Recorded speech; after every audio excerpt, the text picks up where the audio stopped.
gas, fishing, tackle, and snacks for your Wild Rivers adventure. Lisa McCowan, State Farm Insurance. Call Lisa when you want great service and State Farm Insurance. L&L Design and Construction. They love to support the Warriors. For construction work, call 465-6432. Co Central Credit Union, people helping people. And Freeman Rock, family owned, serving Curry and Del Norte counties. And now, with a pregame show, here's Mad Dog and John. First place in the Big Four Conference is on the line tonight as the Del Norte High football team is in Fortuna, facing their familiar rivals, the Huskies. Hello, I'm John Pritchett. He's John Horner. JD is back in the studio trying to make us laugh.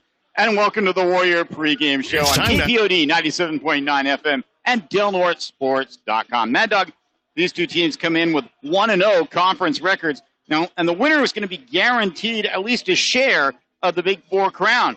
But when it comes to Warriors and Huskies, pride is the biggest trophy of them all. Well, boy, howdy, partner. We are in for a knockdown, drag-out, helmets in the dirt kind of affair tonight. Can the Warriors enter the not-so-friendly confines of Husky Stadium and get a win? We will soon find out. It's Friday Night Lights, baby, and this is the hottest ticket in town. We'll be back in a few moments with a preview of tonight's game and a look back at last week's win over St. Bernard's. We're broadcasting live with Warrior Pride. You're listening to Del Norte Sports.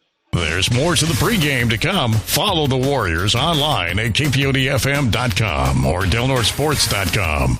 Broadcasting live with Warrior Pride. We'll be back with John and Mad Dog in just a couple of minutes.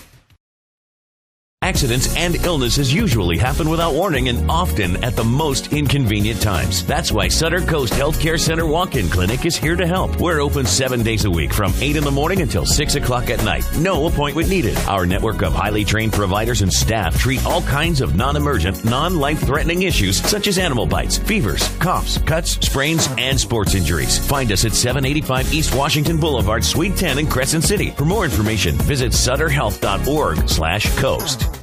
Freeman Rock is your complete source for landscaping products, including topsoil and soil amendments. Buying your products in bulk is the most economical and ecologically friendly. And Freeman Rock also delivers. Freeman Rock is open Monday through Friday, 7 to 5, and Saturday by appointment. Freeman Rock has supplied our communities with quality ready-mix concrete, sand, and gravel, and now landscaping supplies since 1976. Check out our new updated interactive website, freemanrock.com, or call 469-2444. And now, back to the pregame show with Mad Dog and John on 97.9 FM, KPODFM.com, and DelNorteSports.com. Broadcasting live with Warrior Pride. Welcome back to Husky Stadium here in Fortuna, the Warrior pregame show. No junior varsity game tonight, as Del Norte was forced to forfeit this week's game after multiple suspensions stemming from the October 10th game with McKinleyville. A tussle broke out. Numerous Del Norte players became involved, came off the bench, and that's a suspension, and that's just automatic. So no JV game tonight. Well, a tough situation for the JV squad, and I believe a lesson learned. They will be out next Friday, though, with something to prove against a very talented Eureka squad at home to finish their season. Now, a week ago in varsity action, Del Norte opened the 3-game conference season at home, defeating St. Bernard's 27-20. Mad Dog, the Crusaders made it a one-score game at the very, very end. But the Warriors really controlled the game, especially in the third quarter. Man, John, that was a good one. The Warriors once again proved to be the better coach team at making adjustments, and patience in the second half to put that game away was flawless. The ability to run the ball control second half, even when it looked like St. Bernard's was going to make a run, took a lot of confidence not to freak out and stay course and get that W. Del Norte was leading 13-6 with less than a minute to play in the first half, when the Warriors called timeout and set up this play, accurately predicted by Mad Dog John Horner. Price goes out wide to the left. Mitchell is the running back. Blackburn goes in motion. They pitch it to Blackburn. They pitch it back to Price. He finds a wide open Kalea. Touchdown, Del Norte! As called, as predicted by the one and only Mad Dog John Horner. 21 yards. Touchdown, Warriors. Great job by Caleb. So Del Norte led 20-6 at halftime, and that's when the rain started to fall. And in the third quarter, Del Norte went to its fullback, Kobe Mitchell, on 4th down near midfield. So 4th and 4. Man comes in motion. Handoff, Mitchell, right up the middle, sprinting away. He's at the 10, the 5, touchdown, Kobe Mitchell! Oh, from 40 yards out. What a run by Kobe. What a call by Del Norte. Del Norte led by 3 touchdowns at that point. St. Bernard's cut the margin in the second half of the fourth quarter, scoring on a trick play of their own and then going the length of the field as time wound down in the game. Crusaders scored with 5 seconds to play. Del Norte recovered the onside kick, and just like that, the Warriors had defeated St. Bernard's for the second year in a row. Well, Del Norte's defense really did its job. St. Bernard's was averaging 40 points a game. The Crusaders scored half of that. Quarterback Will Omi was held to about half his average in total offense. And standout receiver Lane Thrapp, who had been averaging around 150 yards per game in receiving, gained just 6.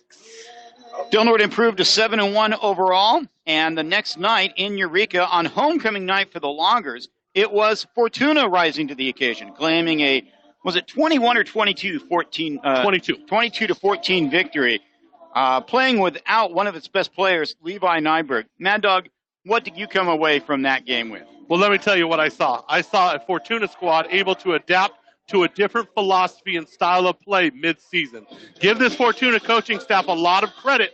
They coached these kids up and made adjustments, not having their speedy playmaker, Nyberg, and settled with 3 or 4 yards at a time. That isn't just running the ball either. That's 3 or 4 yards of pass that just wore out Eureka's secondary. Now, as you probably know, these two teams played earlier this season in a non-conference battle, with the Warriors winning at home 29-13. It was one of those games where Del Norte won easily on the scoreboard, but it seemed much closer on the field. Well, that game was a battle of wills, and the Warriors made a lot of mistakes in that game. But luckily, in the front of our home crowd, we were able to prevail. But I can tell you this, the Huskies left that game knowing they can play with the Warriors, and they're looking to prove that tonight. We chatted with Del Norte head coach Nick White about Fortuna, about last week's victory, and other topics of importance in this week's version of KPOD's Coaches Conference. Well, Coach, you're coming off an important win last week against St. Bernard's. After looking at the film, what did you see that you liked, and what did you want to work on this week? We did lots of good things all game, offensively and defensively. Defensively, we stopped the pass pretty well, held Omi down in the run game, and offensively we controlled the ball. That's what we want to do every week. That's what we plan on doing again tonight. Hold the ball, control the tempo of the game, and as far as what to work on, I really don't have any. I mean, we played really well, so if we can play like we did last week, we'll be all right tonight. It has to be nice to see Kobe Mitchell back in uniform after missing him for 2.5 games. Yeah, he's ran super hard. He's a big part of what we did last weekend. Rushed for 150 yards.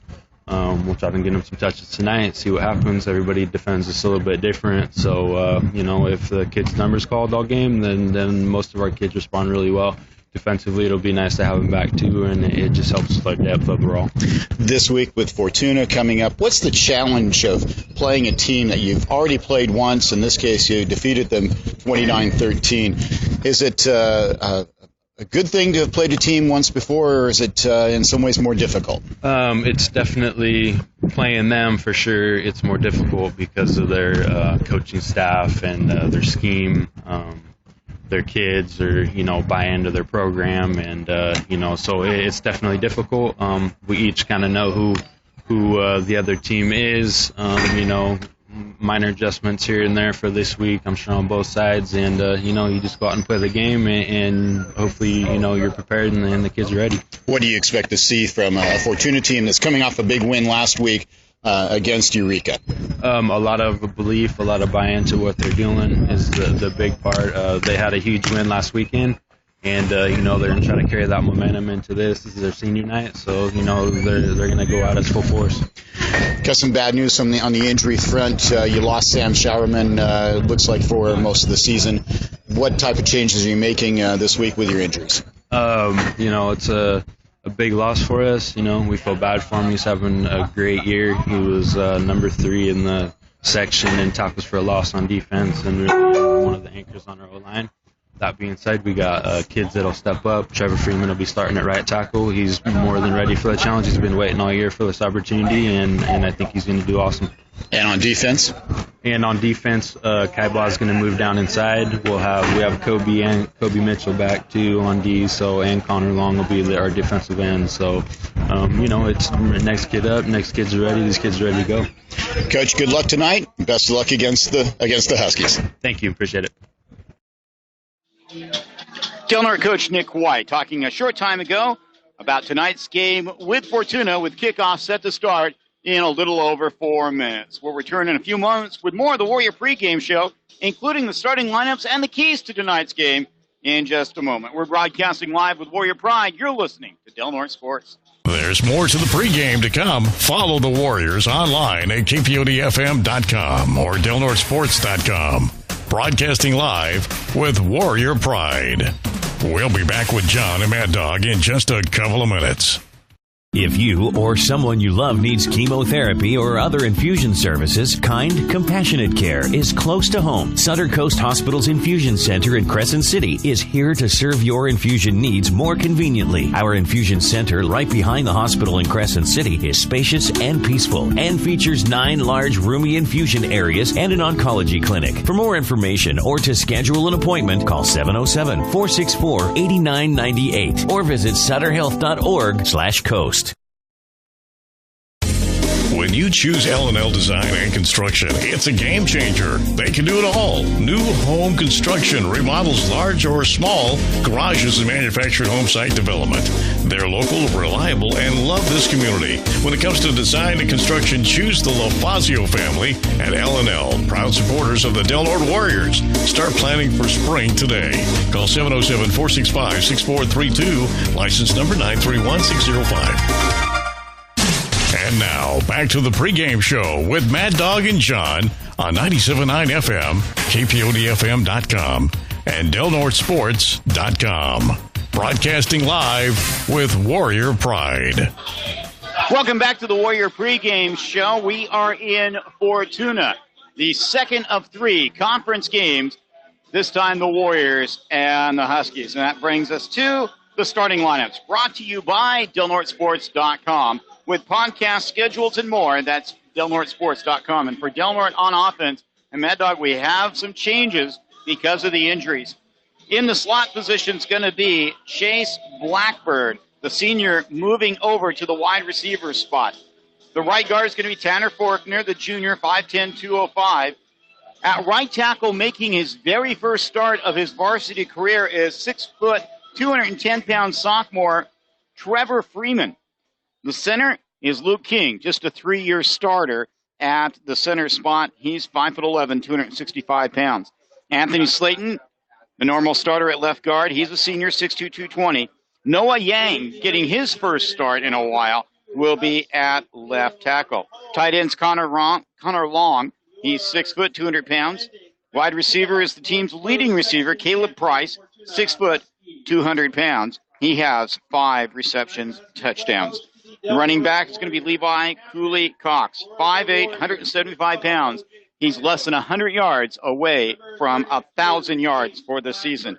Fullback is Kobe Mitchell, 6 foot, 215 pounds. And the quarterback, the senior, Mr. Efficiency, O.J. Kaleha, senior, 6 foot and 200 pounds. Little shuffled up on the front line tonight on the offensive side, but I have a lot of confidence in these kids. I saw them working hard during practice this week. The coaches were coaching them up, and I think they'll be just fine tonight in the offensive line. Now we have some changes on defense as well. At the defensive ends positions, it's going to be Kobe Mitchell and Connor Long moving into that spot. The tackles are going to be Kai Baugh getting his first start in the inside position, and Luke King. The linebackers are going to be Levi Cox-Cooley and senior Kenji Adams-Lee, his first start at that spot. The inside linebackers, Tanner Forkner and Anthony Slayton. The cornerbacks are going to be Nick Freeman and Chase Blackburn moving over to the cornerback spot, and the safety is Caleb Price. A lot of players taking some new spots on the defensive side of the ball. Gio Gonzalez hurt himself last week. He's going to be out this week.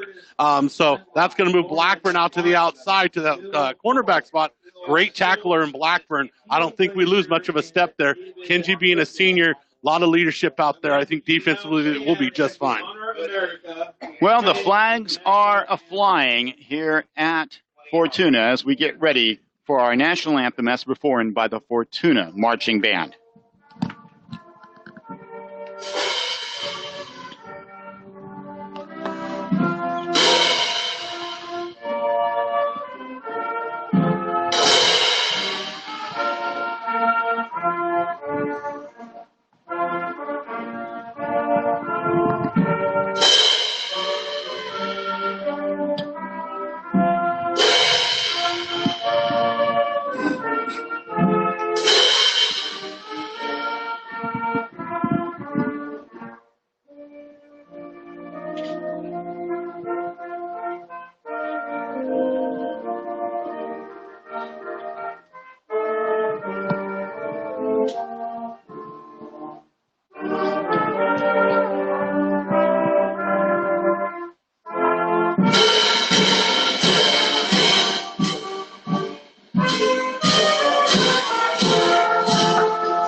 Degrees outside. It seems chillier than that here in Fortuna.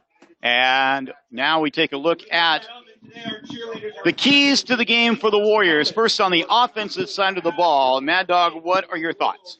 On offense, I think ball control is going to be huge. Once again, Del Norte, these are the conference games. Both coaching staffs are very well coached up. It's going to be who's going to make those mistakes. Del Norte has to play like they did in the first half last week. Ball control, take care of the ball, no turnovers, and just oppose their will up front. And defensively for the Warriors? Defensively, they've got to tackle. I'm going to tell you right now, there's not going to be long passes by Fortuna, but Del Norte's going to have to come up and wrap and be okay with that 2 or 3 yard gain. Fortuna's going to try to wear you down by making you tackle every time. Their running backs and their receivers are going to be right in our secondary, so Del Norte's got to make sure we keep tackling. Del Norte will receive the opening kickoff. Del Norte wearing its white jerseys with the blue pants and the blue helmets. Deep for the Warriors tonight. We're going to have Lofton. We're trying to get back there. Lofton and Cox Cooley. Tight quarters up here in the old press box. It is. We're not used to that. And I taped my my rosters in backwards this week. Oh, lovely, John. And we are underway as the ground ball is fielded inside the 35. And that's Dodson. And he gets it all the way to the 40 before he gets brought down. And that is where we'll start things off with the Warriors coming into the game with a 7-5 overall record. Fortuna 3-5, but both teams 1-0 in conference play. Del Norte defeating St. Bernard's last week, and the Huskies going to Eureka and knocking off the Loggers. With the confidence side with those 2 new linemen and they're starting, this first drive is going to be huge for them when it comes to confidence and building that relationship with the other linemen. I know they've been working all week on it, but nothing like being out here on the varsity field for your first start and making that happen. And I believe is that Trevor Freeman has come off the field. He might have lost a contact or something. He was looking on the ground as if he dropped something, and he has to come out. Caleb Price splits out. Faulkner's in it. Faulkner's in it. Center. King came off. It was King. So Clea goes under center, coming in motion. Now back to pass, throwing deep. Looking, and he overthrows his intended target. Tried to hit Blackburn and missed it by about 3 or 4 yards. 2nd and 10 coming up. What a great long throw by OJ. Just not much touch on it. It's overthrown by about good 7 or 8 yards. The Warriors going for the big one right off the get-go. Ball still on the Del Norte 40. And he surprisingly, this is the smallest Fortuna crowd I have ever seen for a Huskies game. Especially on senior night. It's shocking. They got a brand new track, though. Looks sharp out there. Del Norte has, probably 75 players or fans have made the trip. Glad goes under center. Handoff up the middle, and a gain of 1 or 2 at best. As the Huskies, as of last game, stack up the middle very well. Del Norte was unable to get much going underneath last week also. That was Cox Cooley. And so it's going to be 3rd down and 8. The ball now on the 42. 2-yard gain. It's going to bring up 3rd and 8. Galea looks to the sidelines, gets the play, looks at his wrist. And Luke King has returned to his normal position at center. Back to passes. Galea steps up into the pocket, tucks it, buries his head, and ends up getting it to the 45. So he's going to be 5 yards short of the line to gain, and the punt team will probably come in.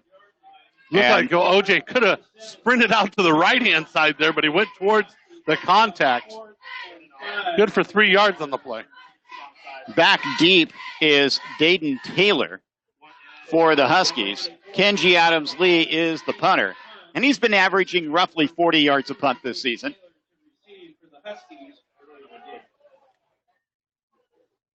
Waiting for the snap. There it is. It's good.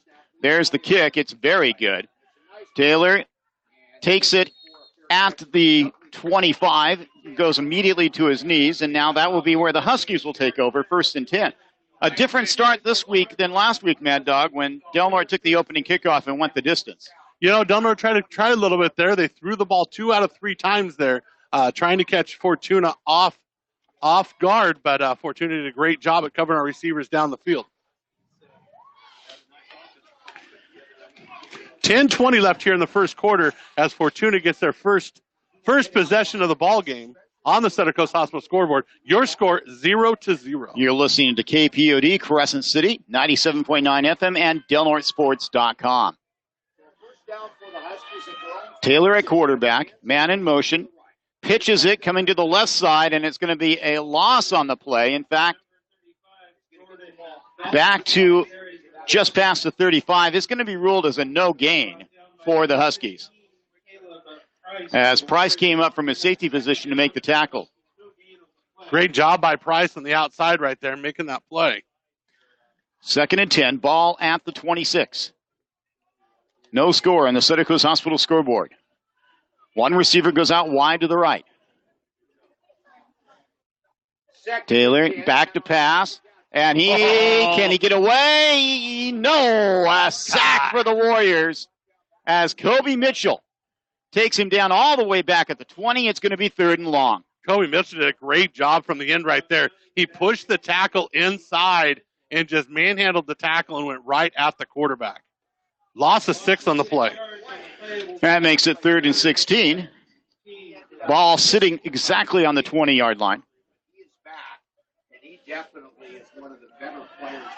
Taylor will go under center. 2 running backs behind him. Now they switch.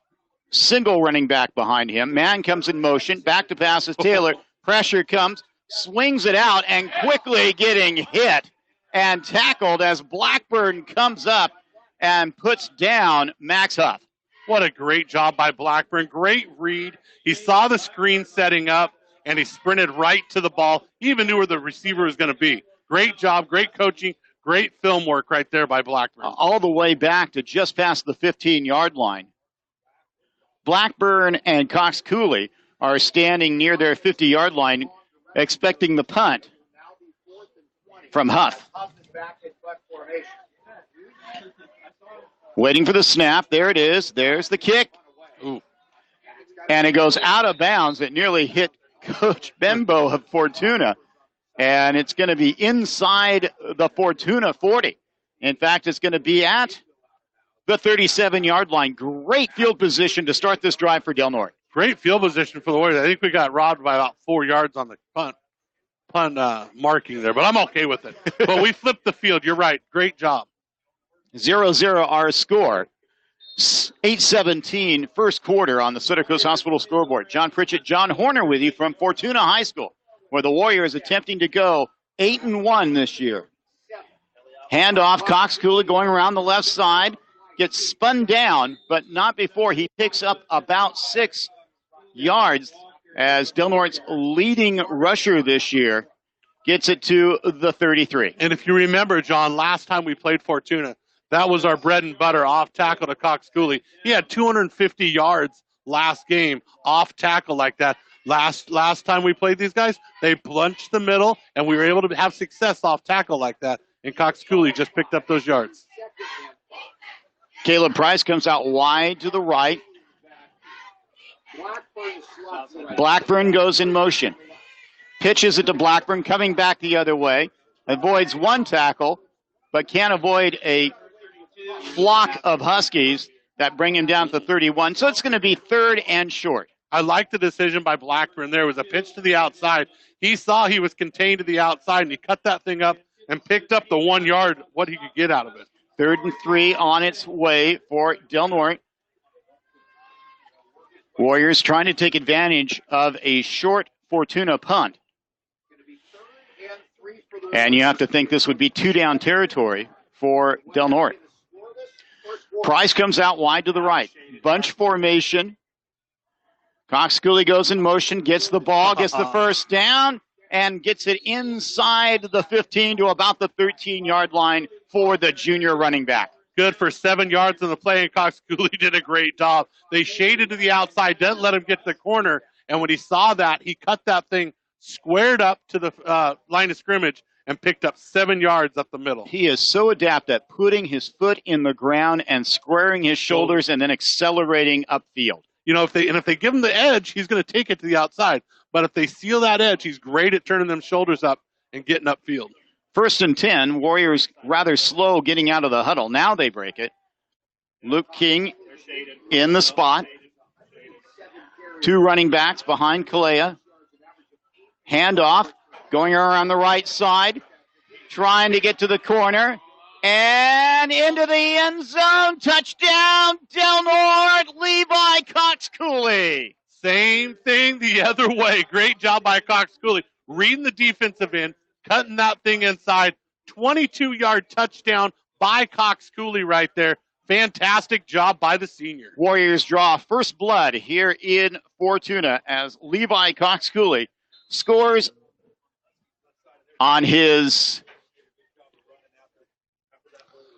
where we go, his 11th touchdown run of the season. Here's Kenji Adams-Lee for the extra point. There's the kick. Not terribly deep, but it's terribly good. And Del Norte takes the early lead, 7-0. That touchdown's brought to you by L&L Design and Construction. For home and remodels and new construction, call 707-465-6432. That's L&L Design and Construction. So with 6:11 left here in the first quarter, Del Norte takes the 7-0 lead. And Warrior Athletics brought to you by members of the legendary Sportscasters Club, which includes McFerrin's Tax and Bookkeeping Services for tax bookkeeping and payroll services. Lucky 7 Casino, they're #1 for fun. Echo Nutrients, local organic fertilizers for the backyard gardener in you. Crescent Cabinets. Do you need new cabinets? Well, call Crescent Cabinets. It's right there in the name. McDonald's. I'm loving it. I know Mad Dog's loving it. And Humboldt Moving and Storage. Make a professional move with Humboldt Moving and Storage. 7-0 our score. 6:11 left here in the first half. 3 receivers, 3 return men deep for the Huskies, awaiting Kenji Adams-Lee's kick. This ball is going to be pooch kicked right to the 40-yard line here. We saw that all last week against the Crusaders. Instead, this one goes to the 40, and making the tackle for Del Norte was Connor Long. Connor Long had a terrific game last week for the Warriors, and he's continuing that tonight as his role is expanded with some injuries in the lineup. Absolutely, Connor Long does a great job on special teams, and he's really brought that spark to the defense at the same time. Playing defensive end as Kai Baum moves down below adds another dimension to the Warriors, him being a little bit lanky to the outside. The Huskies' first 3 plays were no gain, loss, and big loss. Let's see what happens this time. Handoff up the middle, and the simple dive play is going to get a couple. Letter on the carry. And gain of, let's call it 2. They'll put the ball at the 35, and it's going to be 2nd and 8. Delnor doing a good job at staying home. Kai Baugh, new spot down below. And one thing Coach Slayton said he loved about Kai Baugh this year is he's embracing every spot he gets put at and really getting after it. One receiver to the left side of the field. That's the wide side. Now they split a second one out there to the Huskies.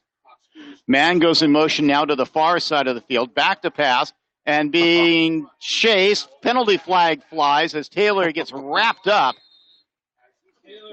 Over there is for the Warriors. That's Fortuna, but let's see what the flag is. Connor Long was the first to get back there to make him scramble to the outside. I'm thinking it's going to be holding against whoever Connor Long was going against because Connor was quick to get around the end. So I'm guessing a Husky had to hold him.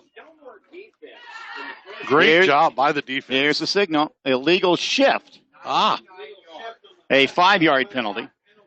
Last week, Del Norte once again topped the 100-yard mark as they had 10 penalties, but so did St. Bernard's. So it makes it 2nd down and about 13. Ball sitting exactly on the 30-yard line.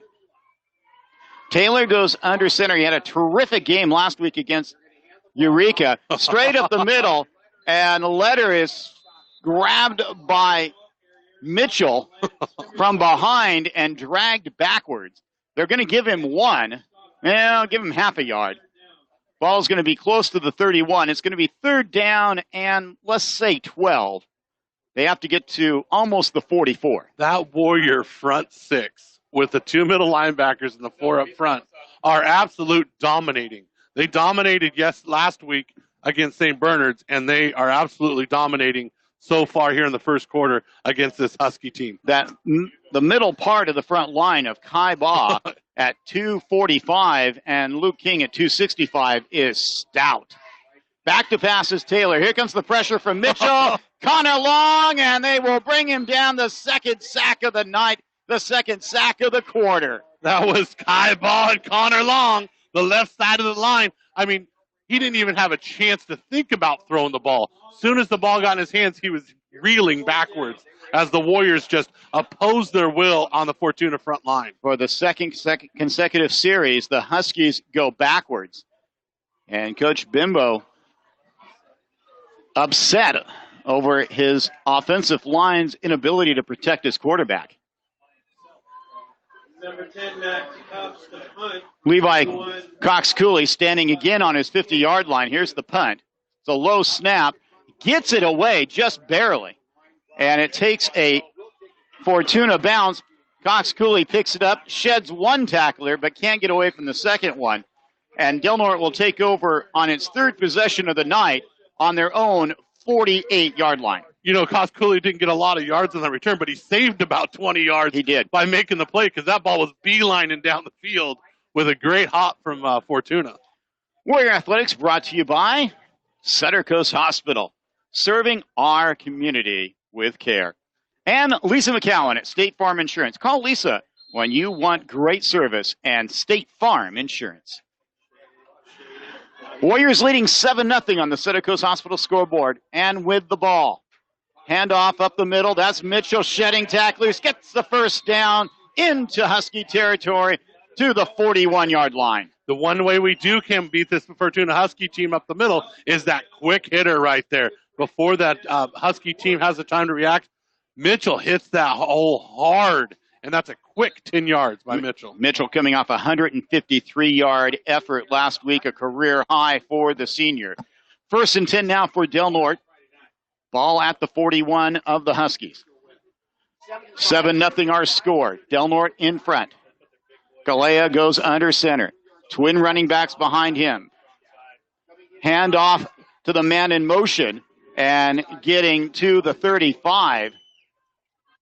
Great job by Blackburn, right off tackle. Chase Blackburn. Picking up 6 yards on the play, and that was just, like you said, that 4-back coming around with the 2 lead blockers. Great job. It's always easy to tell Blackburn. He always has the long white sleeves on. He's the only one that wears those out there. I miss the days when Aaron Young always had to tape his to tape his pads on his. I wish we had something distinct that we could put on all the running backs. Second down, and let's call it a long 4. Handoff, Cox Cooley, sidestep, spins, moves, first down, Del Norte, all the way to the 27-yard line. You know, that's something that Cox Cooley and Blackburn both have, is that ability to be elusive with that spin move off the initial touch or initial tackle. That picked up 9 yards. He was going to be hit about 5 yards in. The spin picked him up another 4 yards. And we are tracking Cox Cooley on his 1,000-yard mark. He has 47 yards tonight so far on 5 carries. Trying to become just the 4th Warrior running back this decade to be over 1,000 yards. We'll see if you remember who the other 3 were. Is that our handoff up the middle. Mitchell squeezes through the hole and is going to pick up all the way down to the 20, a gain of about 8. And Del Norte's front line is having its way right now with Fortuna. And to think about it, you're down a couple players also up front from the beginning of the season, but it's just next man up. There's not many next man ups over there, but I tell you what, it's what's impressive about who is over there ready to come in at any chance they get and do a great job out there on the field. Del Norte suited up just 19 players tonight. Price comes out wide to the right, the wide side of the field. Man in motion is Blackburn. Handoff, Mitchell, right up the middle, right behind King, and he's going to be very close to a first down as he gets to the 16-yard line. And they're going to have to take a look at this. And it's going to be first down, Del Norte. 4-yard gain. Great job by Mitchell. Breaking tackles up front is the young running back. 7-0 our score. Warriors leading with 49 seconds to go in a very quickly played first quarter. Warriors break the huddle. Price comes out wide to the right, tight formation. Counter play, and it's Blackburn, and he gets to the 10-yard line, but there's a penalty flag sitting at the 15, and it's going to be holding against Del Norte. First penalty of the night for the Warriors, correct? Correct. And that's a good thing. That is unusual. Unusual. That's a good way of putting it. So this will be brought back. 27 seconds remaining here in the opening stanza. They place the ball at the 25. Every possession's huge here, especially when you're on the road and you're playing against a team like Fortuna. You need to make sure you capitalize every time you're inside the red zone. So big possession here for the Warriors. They have to get down to about the 5-yard line, so it's basically 1st and 20 now. Price comes out wide to the right. Blackburn goes in motion to the far side, pitches it. Now he's going to look to pass. He sees Price. He's wide open, and he overthrows him. Oh, my goodness. He was open for 2 or 3 steps. Blackburn didn't quite get a good handle on it to make a good throw there. Second down and 20 coming up. Just 4 seconds remaining. Brand new scoreboard here at Fortuna. Donated by somebody anonymously to the school district. And we remember the old one as being just a tad bit dim. It was dim. Smaller and dim, I believe. It was small and dim. Ball still at the 25 of Fortuna. Price goes out wide to the left this time. And now Kalea steps back into the shotgun. Gets the ball, quick throw, over to Price. Gets around one player, but can't get around the second. And we'll get down to almost the 20-yard line, and that will bring the first quarter to the end. One that saw Del Norte take advantage of great field position and score the quarter's only touchdown. After one, it's Del Norte 7, Fortuna nothing. We'll be back with the second quarter after this. We're broadcasting live with Warrior Pride. You're listening to Del Norte Sports. It's time now for the Warrior of the Week. And it's brought to you by Lisa McCowan, State Farm Insurance. Call Lisa when you want great service and State Farm Insurance. And now, the Warrior of the Week. Your Lisa McCowan State Farm Insurance Athlete of the Week is Santiago Montanez of the Del Norte High Boys soccer team. Montanez scored a pair of second-half goals as Del Norte defeated Eureka on Wednesday 4-1, assuring the Warriors a place in the postseason. Del Norte now sports a 6-3-1 record in Humboldt Del Norte League play. Santiago Montanez, your Lisa McCowan State Farm Insurance Athlete of the Week. And this has been your Warrior of the Week. And it's brought to you by Lisa McCowan, State Farm Insurance. Call Lisa when you want great service and State Farm Insurance. And that is your Warrior of the Week. 7-0 our score. Del Norte in front of Fortuna here at Fortuna High School. John Pritchett, John Horner with you. JD back in the studio. And the Warriors facing third down and about 15 with the ball at the Fortuna 21-yard line. And Mad Dog, have you been able to come up with the 3,000-yard rushers for Del Norte in this decade? Trevor Rook? Not this decade. Oh. See, I'm old. Yeah. I was thinking that was brand new. Kalea hands it off, then hands it to Blackburn, trying to find some room. Still on his feet, all the way into the end zone. Chase Blackburn scores from 21 yards out. Great job by Blackburn. I tell you what, opposing his will, spinning off tacklers, dragging tacklers all the way into the end zone. 20-yard run by Blackburn on a double handoff. That was a great play call. I had it as 21. I go 21. Okay. Here's Kenji Adams-Lee, who's only missed one kick this season. That was last week in some sloppy conditions. There's the snap, there's the hold, there's the kick. The referees throw their hands up in the air, signifying that the kick was good. And Del Norte now leads 14-0 with 11:52 to go here in the first half. That touchdown's brought to you by L&L Design and Construction. For home and remodels and new construction, call 707-465-6432. That's L&L Design and Construction. Warrior Athletics brought to you by members of the legendary Sportscasters Club, which includes Crescent City Les Schwab Tire Center, where doing the right thing matters. Del Norte Ambulance, now and always dedicated to serving. Fort Dick Market and Deli, your neighborhood store on Lake Earl Drive. Chili's always great. Soup's usually good, too. And Taylor liked to comment, she loves the ice cream. Yes. Big scoops of ice cream. I have lunch there pretty much. I know. A lot, yeah. You need to be careful. I have a lot of lunches. Affordable Tow, dependable, fast, and reliable when your vehicle isn't. Chadwell, Benz, and Harwood. Good luck, Warriors, from Team CBH, your local accounting and tax firm, and Oat Hill Organic Beef, local grass-fed organic Angus beef. 14-0 our score. Warriors in front. I'm still waiting for that 40-yard pooch kick right here. I haven't seen it yet. It's wide open there. That is a big gap. So here comes Kenji Adams-Lee with the kick. Oh. And that is what it is. It's going to hit the ground. Who comes up with it? It's a scramble. And it looks like it will be Fortuna's ball. Del Norte had its chance. Levi Cox-Cooley was there, and you could tell when he jumped up he was disappointed that he didn't have the ball in his hands. Yeah, there was a big gap right there. I was very surprised that Fortuna gave that away, too. I bet you they don't give that one up again, but that was a great kick by Kenji. So it'll be 1st and 10 for Fortuna with the ball at the 36-yard line, with the Warriors leading on the Sutter Coast Hospital scoreboard 14-0. Del Norte's defense has just been dominant. Minus 19 yards in the first quarter for Fortuna. One receiver goes out wide to the right, one to the left.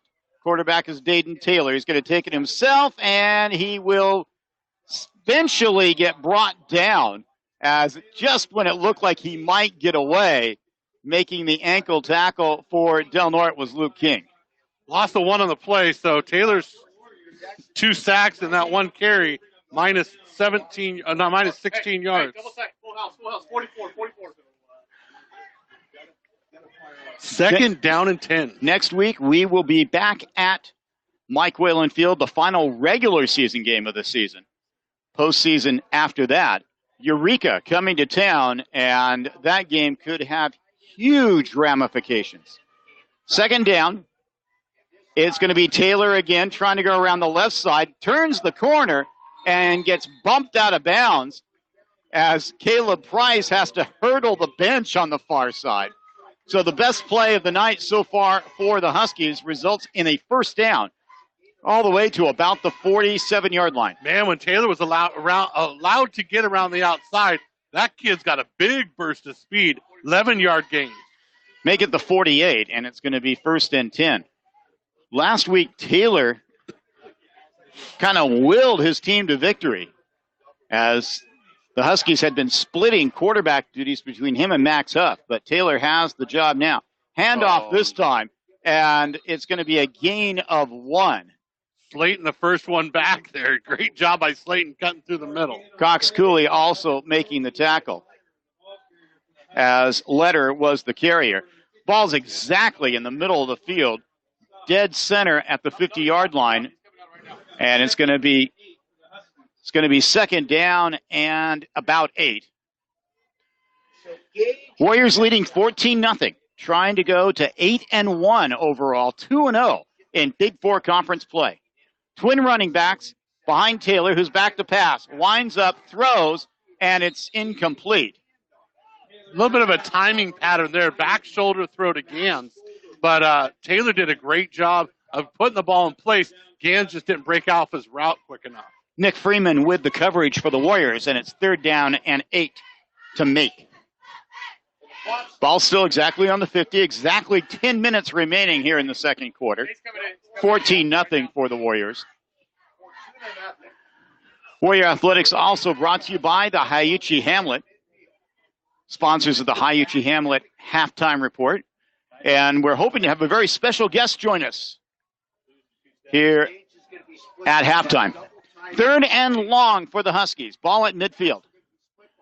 Man goes in motion to the far side of the field. Warriors showing blitz. Here they come. Pass over the middle, and it's incomplete. It was tipped, and Price could not haul it in. He just could not turn his body fast enough to pull it in. You gave him a lot of credit there. He was standing square with it. It went right off his hands.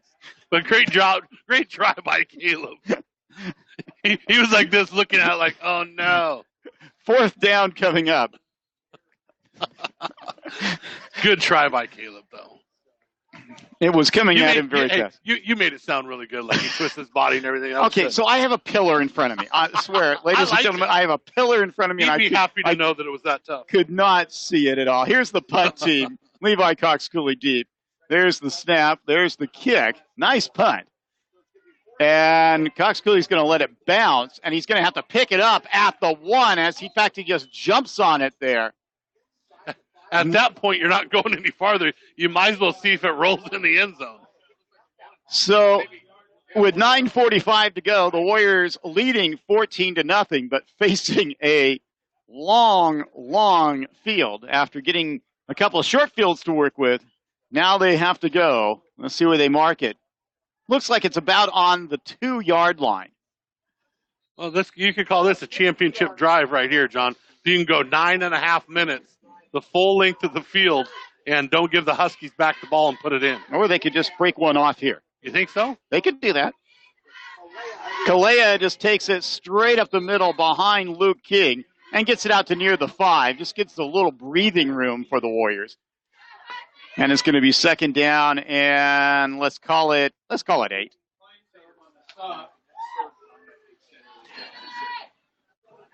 As mentioned, playing Eureka next week.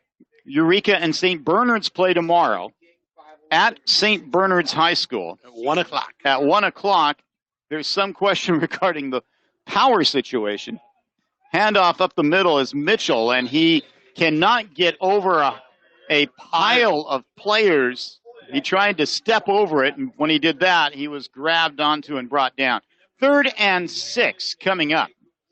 Ball now. Those defensive linemen's job up there is just to make a pile at the line of scrimmage, and that's exactly what they did on that play. Ball now at the 5-yard line.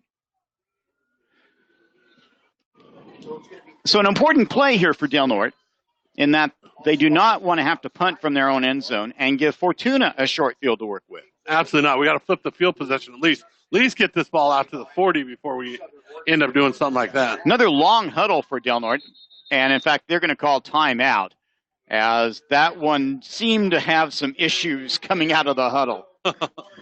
Warrior Athletics brought to you by other members of the legendary Sportscasters Club, including Del Norte Office Supply, customer service. You should expect that. Brookings Harbor Veterinarian Hospital, caring for our four-legged friends. The Clubhouse Play Center and Daycare. For drop-in play and daycare, stop by at 745 Railroad in Brookings. And Mad Dog, we want to say hi to the newest member of the legendary Sportscasters Club. We welcome Porta Pints, a proud sponsor of our hometown Warriors. Go Warriors. Porta Pints, thank you for taking advantage of the best advertising vehicle on the North Coast, the legendary Sportscasters Club. Gotta love the club. Gotta love when the more Sportscasters Club members come around. You know, a lot of communities rally behind their sports like Del Norte does, and it's just a proven fact by that long list of Sportscasters Club members we have. We appreciate every single one of you. Got a chance on Wednesday to take part in the oops, sorry, wrong one. Let me grab this one. To take part in the middle school soccer championships between Azalea and Crescent Elk. Azalea ended up claiming the Pac-5 title. The Pac-5? Yes, that's what they're calling it. I love it. It was a lot of fun. Who they beat? They beat Crescent Elk. Oh, wow. And then they had an all-star game there as well. A lot of fun. Did you ref? No, I didn't. Doug Suzuki refed. Doug's a good soccer ref. He is. He kills birds on the golf course. But so here we go. 3rd and 6. Man comes in motion. It's Levi Cox-Cooley. He gets the ball going around the right side, and he has the first down. But there are two penalty flags on the field on the far side. Let's see if this is coming back. The one back judge, he must have thrown that flag 25 yards. He's got a little weight in that thing. He has a great arm. And it looks like both refs got the same penalty. Now let's see what the call is. We're talking to the Del Norte captain. But Del Norte's walking backwards. Yes. Holding Del Norte. That's declined. Holding. There were 2 penalties. Gotcha. So that'll make it about 3rd and 10. Because it'll be half the distance to the goal. From about the 8-yard line. So make it 3rd. And about 10. No, less than that. There we go. Yeah, you're right. Yep, 3rd and 10. Ball inside the 5, about the 3-yard line. Counter play, and Blackburn gets it to about the 7 or 8, and Del Norte's going to have to punt deep in its own territory. 5-yard gain for Blackburn. The counter just couldn't open quite up enough to be able to pick up that much. This will be interesting to see. Kenji will be kicking out of his own end zone. Anything can happen in this situation. Critical that the snap from Slayton is perfect. Is on point. Taylor is deep. And he's going to be at the Del Norte 45. You would hope Kenji would be kicking away from him. He is fast. Waiting for the snap. Adams Lee about halfway into the end zone. 1-step snap. And gets a nice spiral, but not terribly deep. And it's going to come to rest inside the 35, about the 34. And that'll be where the Huskies will take over. This time, hoping to take advantage of a short field. Del Norte up 14-0. 7:18 to go, first half on the Center Coast Hospital scoreboard. Well, you know, Fortuna did get 2 first downs last possession, much better than their first 2 possessions. So they're trying to add to that here and see if they can get a score. They will be getting the ball in the second half. So this is a situation here. Well, if they can get a score here, they could be looking all right going to the second half. 2 receivers come out wide to the right. Taylor pitches it, coming around the right side, and finding some room, getting the first down, and finally getting brought down as Slayton and Tanner making the play. Carrying the ball was Kobe Letter. Fortuna definitely got away with one on the outside there holding. It's never good when the wide receiver looks around after he holds to the official to make sure he didn't get a flag. All the way to the 22-yard line as the Huskies trying to cut the lead in half. Good for 12 yards on the play for Letter, though. Great play call by Fortuna. Two receivers to the left. I formation this time. Hand off, no, keeper by Taylor, and he's going to pick up a few. Making the tackle for the Warriors was Faulkner. Give him 3 yards on the play. Taylor just leaned forward, basically, and picked up that 3. Second down and 7. They're going to put the ball at inside the 20 at the 18. It could be 4 yards on that carry. 6:24, 6:20 left here in the second quarter on the Sutter Coast Hospital scoreboard. Ball on the near side hash mark. The blue-clad Huskies hand off to Letter again, and he gets minimal gain before Slayton and Ball make the tackle. You could go ahead and throw the rules of engagement out because that's definitely 2-down territory. It's not a typical 3rd and 5 here. They don't have to throw the ball here. Definitely a situation where they could still run the ball twice. Ball at the 17, 3rd and 5. Two receivers split to the right. That's the nearer side of the field. Warriors blitzing, handoff up the middle, and it's going to be close. Carrying the ball for the Huskies was Jordan Bennett. Be good for 3 yards. It's going to bring up a 4th and 2 here. Huge play for both sides of the ball right here, as the Warriors can stiffen up and get the ball back here at the end of the second quarter, or allow Fortuna this chance to get in the end zone. Ball on the 14. They have to get to the 12. No. Check. Huskies come to the line of scrimmage. Handoff inside, and nothing's happening there. Oh, Taylor wants that ball back. It was a veer play. He put it in the belly of his running back. He should have kept that one because his running back got drilled. Kai Ba and Connor Long. It almost like Taylor went back to get it from him, too. He's like, oh, I shouldn't have handed it. 1st and 10 for Del Norte, leading 14-0, 5:01 to go here in the second quarter. What a great stand for that defense right there. Bent a little bit, gave up terrible field position on the offensive series, but the defense stiffened up and didn't give up any points. Warriors break the huddle. Tight formation. Everybody within about 10 yards of each other. Handoff, Cox Cooley, right side, and as he turns to go upfield, is grabbed by an ankle and yanked down. He'll gain 2 on the play, and it's going to be 2nd and 8. I tell you, if you start talking about momentum, though, Fortuna's making some plays on defense, and offensively, they're starting to pick up a couple yards in the Warriors. The Warriors has got to flip the script when it comes to momentum here going into the halftime. They end up giving him 4 on the play. That was a lot of yards from what I saw. Ball on the 18. Second down coming up, 4.5 to go in the quarter. Warriors got to carry some momentum right here into the half. Kalea goes under center, gets the ball, hands it off on the counter play, and that is Blackburn. It's going to be 3rd down as the senior takes it out to about the 23. Going to bring up a 3rd and 2, 3rd and 1 situation for the Warriors. You see how small they are up front, John. They definitely, the Huskies got 3 linemen up front that are about the size of like Freeman, our cornerback. But what they're doing is they're chopping down the front line of the Warriors and making a pile there and making it tough for the Warriors to run up the middle. Kalea under center, 2 running backs behind him, pitches it to Mitchell.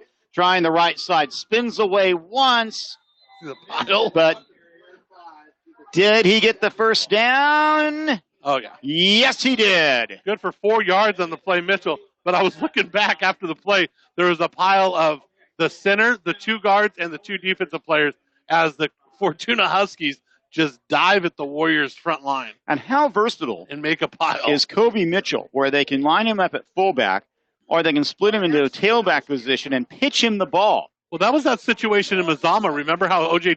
pitch it back, and he actually led the block. Yes. That was way back in Mazama when we started doing that. First we and haven't seen 10. it in a couple weeks. 1st and 10, ball at the 27. Kalea sends a man in motion, hands the ball off to Mitchell behind the right side of the line, and he'll pick up probably close to 5 yards. When you're grinding out a clock and you're looking to wear down a team before halftime, it's Mitchell time right now, Mr. Pritchett. Running behind Freeman and Fortner. 2:51 to go. Del Norte with the ball and the lead on the Sutter Coast Hospital scoreboard, 14-0. 2nd and 5, ball on the 32.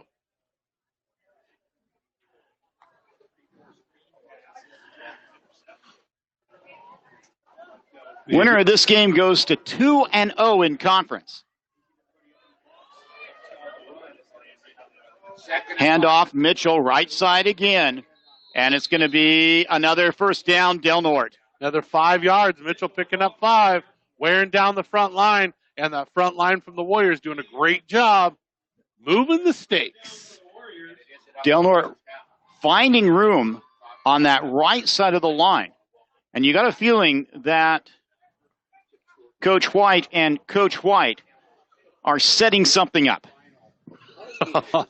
They usually are. They usually got something in mind.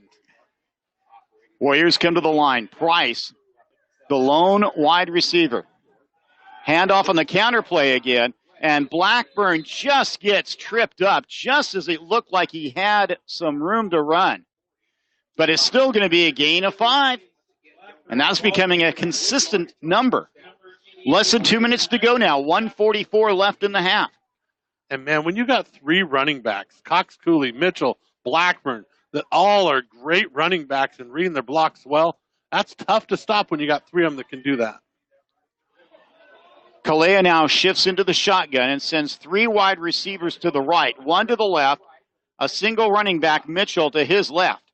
Kalea waiting for the snap, gets it. Pump fakes, looking, going to throw deep. Got us a man. It's going to be a jump ball, and it's incomplete. Trying to hit Connor Long at the 20-yard line. And the defender and Long were hand fighting pretty good. And it's going to be 3rd and 5, 1:11 to go here in the first half. There was a lot of different things going on that play. There was a streak down the middle. There was a possible hitch this way with Caleb Price. And there was another bubble screen, the right side, that was forming also. So a lot of things that the White brothers can look at film and go back to that one down the road, maybe in the second half. 3rd and 5. Back into the shotgun. Same formation. Same formation. Handoff up the middle. That's Mitchell. Still on his feet. Left side. First down, Del Norte inside of Husky territory near the 35-yard line. 1:03 left. They'll stop the clock while they move the chains. 24-yard gain by Mitchell as he broke 3 tackles heading down the sideline. Warriors plenty of time left, 1:03. And Del Norte has 2 timeouts remaining. Same formation as before. Quick pass, swings it out, caught by Cox Cooley on the right side. He lowers his head and will get to near the 30-yard line. Timeout called Del Norte with 47 seconds remaining in the second quarter, leading 14-0 on the Sutter Coast Hospital scoreboard. This would be a big drive, big score here for the Warriors. A big opportunity for them, too. We had this situation last week as we were marching down the field up by a touchdown, making it that 2-touchdown lead going into halftime. This is an opportunity to make it a 3-touchdown lead going into halftime with Fortuna getting the ball in the second half. Taking a quick look at what other teams have done, those Del Norte's opponents this year, Monroe Catholic is now 6-2. They've bounced back nicely. Wairika is 2-5. They actually had a forfeit last week. LaSalle Prep has improved to 4-3. Petaluma got a win last week at 2-6. Mazama is 6-1. And Trinity got its first win in 2+ seasons. Who did they beat? They beat... I'm really digging now. Hamilton. Yes, that would be right. That is in their league, yes. Hamilton. Congratulations to the Mustangs. We were treated so well there. Great homecoming event. Great atmosphere. It was a great awesome. atmosphere, especially considering the football team has struggled. They were winless last year, and they were 0-6 coming into last week's game. But the whole town showed up for sure. It was really a great event. 14-0 our score here. 47 seconds left. 2nd down and 5. Delner has the ball in Fortuna territory. Kalea in the shotgun. Mitchell to his right. Caleb, the lone wide receiver, to the right. Looks deep, trying to hit Price. Jump ball. Touchdown, Del Norte. That's Connor Long on the right side. There is a flag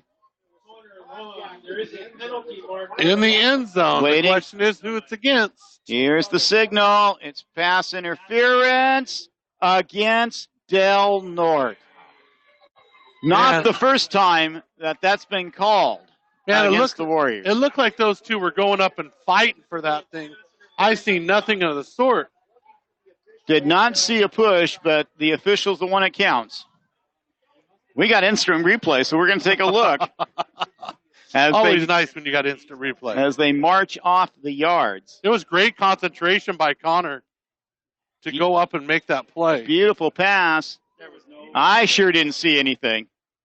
That was a great job by Connor. He actually even had his back to the defender. Not sure what they were catching on that. It was right over his shoulder. Meanwhile, it's 2nd down and long. 15-yard penalty against the Warriors. Pushes the ball back to the 45. Just the 3rd penalty of the night against the Warriors after 10 last week. Back to pass is Calais. Screen pass. Gets it over to Mitchell. Trying to work his way around the left side. He's got a blocker in front of him. Gets a huge block and is going to go out of bounds. Tackled late, but there's another penalty flag on the field. I don't think they're going to let us get in the end zone, John. Flag is back at the 44-yard line. They're going to bring this one back, too.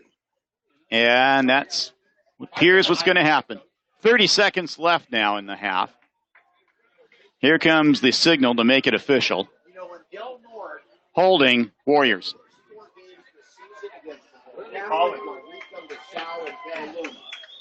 I think they said they got Cox Cooley on the hold. Beautifully designed play. And look at this block here. Bang. It was. So now the ball's back in Del Norte territory. All the way back to the 46-yard line. 30 seconds to go. 3 wide receivers to the right. Kalehi in the shotgun. Straight drop. Looking. He's going to throw deep again. Lets it fly. And this time he gets knocked down. The receiver, Connor Long, is up saying, "Where's the flag? Where's the flag?" As he was knocked down. They didn't even let him finish his route. No flag is thrown.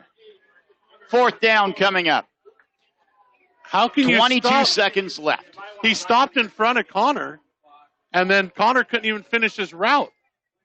There was a lot more contact on that play where Long went down than there was on the pass interference call in the end zone where Del Norte scored. Nevertheless, it's now 4th down and forever. That was unbelievable. But just 22 seconds left, and the Warriors are actually going to go for it. It's 3rd down. You're right, it is 3rd down. I've lost track with all the penalties. Yes.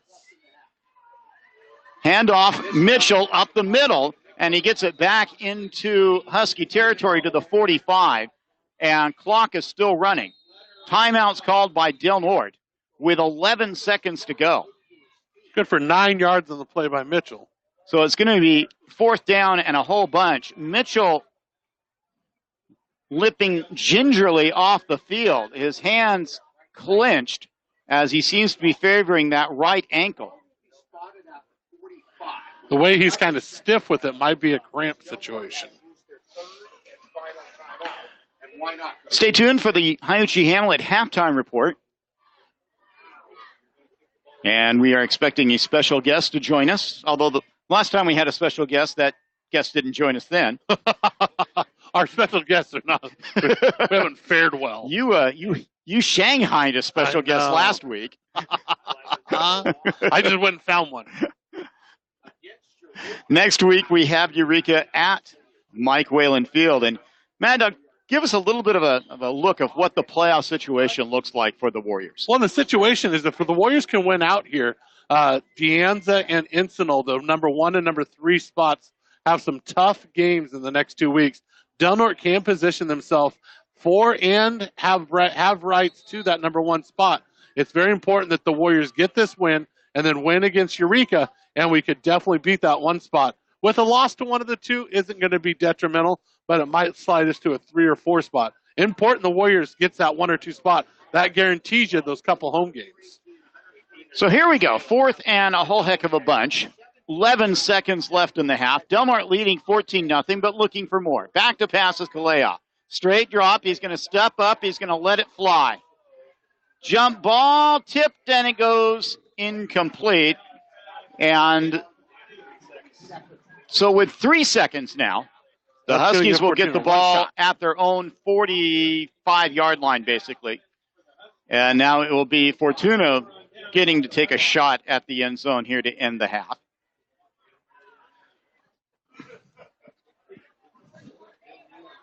$14-0, Warriors in front. We talked on the trip down to Fortuna how important next week's game with Eureka is for the Loggers. Very important for the Loggers. The Loggers have to win next week against the Warriors, or they will be eliminated from North Coast section playoffs, and they're ranked number 5 right now. So here we go. Taylor's straight drop, pump fakes. Here comes the pressure from Baugh. Baugh just creams him. Jump ball, and it's intercepted by Del Norte.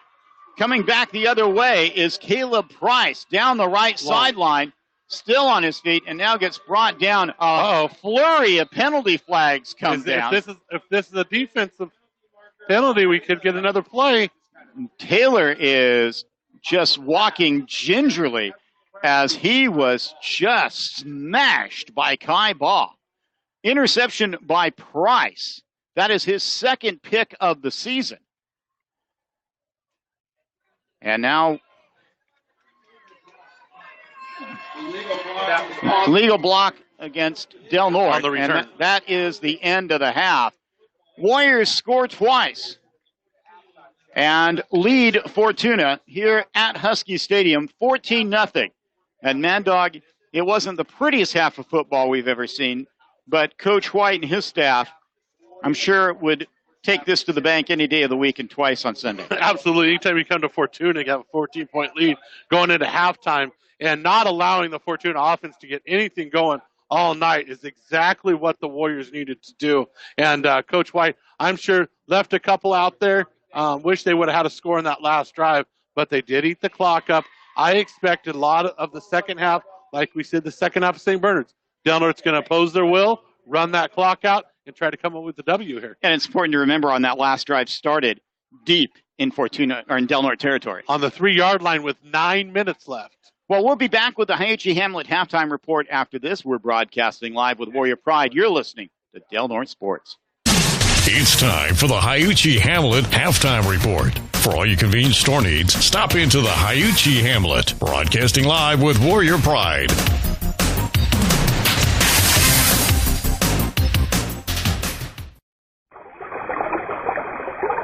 The Hiuchi Hamlet, nestled in the redwoods by the Smith River, is your store of convenience. Whether you're spending the day at the river swimming, fishing, hiking, camping, or just taking a leisurely drive, Hiuchi Hamlet has everything you need, from hot snacks, cold beverages, and groceries to fishing tackle and gas.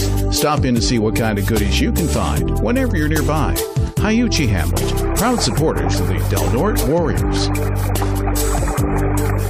Freeman Rock is your complete source for landscaping products, including topsoil and soil amendments. Buying your products in bulk is the most economical and ecologically friendly. And Freeman Rock also delivers. Freeman Rock is open Monday through Friday, 7 to 5, and Saturday by appointment. Freeman Rock has supplied our communities with quality ready-mix concrete, sand, and gravel, and now landscaping supplies since 1976. Check out our new updated interactive website, freemanrock.com, or call 469-2444. Accidents and illnesses usually happen without warning and often at the most inconvenient times. That's why Sutter Coast Healthcare Center Walk-In Clinic is here to help. We're open 7 days a week from 8 in the morning until 6 o'clock at night. No appointment needed. Our network of highly trained providers and staff treat all kinds of non-emergent, non-life-threatening issues such as animal bites, fevers, coughs, cuts, sprains, and sports injuries. Find us at 785 East Washington Boulevard, Suite 10 in Crescent City. For more information, visit sutterhealth.org/coast. When you choose L&L Design and Construction, it's a game changer. They can do it all. New home construction, remodels large or small, garages and manufactured home site development. They're local, reliable, and love this community. When it comes to design and construction, choose the LaFazio family and L&L, proud supporters of the Del Norte Warriors. Start planning for spring today. Call 707-465-6432, license number 931605. It's time for the Hiuchi Hamlet Halftime Report. For all your convenience store needs, stop into the Hiuchi Hamlet, broadcasting live with Warrior Pride. And now, with all your halftime stats, here's Mad Dog and John. 14-0 our score. Warriors leading Fortuna here at Husky Stadium. John Pritchett, John Horner with you. JD back at the studio on KPOD Crescent City 97.9 and broadcasting everywhere, including Houston, Texas, on DelNorteSports.com. And Mad Dog, a solid first half for the Warriors, leading 14-0. Absolutely. I thought the Warriors did a great job up front and made the adjustments defensively that they needed to. I really expected a little bit more from the Fortuna offense tonight compared to what they did last week against Eureka. But, you know, when you don't have the time to develop anything, Coach Bimbo early in the game was frustrated with his offensive line. They were unable to get into any sets and any flow offensively, especially throwing the ball. Del Norte's defense, especially on those first two possessions, absolutely dominant as they push the Huskies back, and then back further. Well, when we talk about back further, I could take a look at the Fortuna stats, and it tells the story. 13 rushes for 17 yards, 1 of 4 passing for -7. They had 10 yards of offense in the first half. And that's surprising considering that Dayton Taylor, the Fortuna quarterback, is coming off a terrific night last week against Eureka. Taylor was 11 of 18 for 123 yards. He also rushed for 75 yards against the Loggers. And taking a look at the Del Norte, 23 rushes for 167 yards, 2 of 6 passing for 11 yards. And our halftime guest has made it. We're a little worried about him, but he is here, and we are very happy to introduce the Del Norte School District's athletic director. It's a new position. Mr. Jay Reese, thank you for joining us here on the Hiuchi Hamlet Halftime Report. John, thanks for having me. Good to see you guys. And Mad Dog, nice to meet you. Good to meet you too. I'll tell you what, this is like a Hall of Fame for faces made for radio. Those two guys down the other end, too. You know, they've been giving us a hard time all night, too, just because we make fun of them. Jay, tell us, this is a new position that's been created. Tell us more about that and what your role is. Well, first of all, I want to say what a good half. I'll tell you what, I was down field level. There's some big dudes down there. There's some popping going on down in the trenches, but I really enjoyed the first half.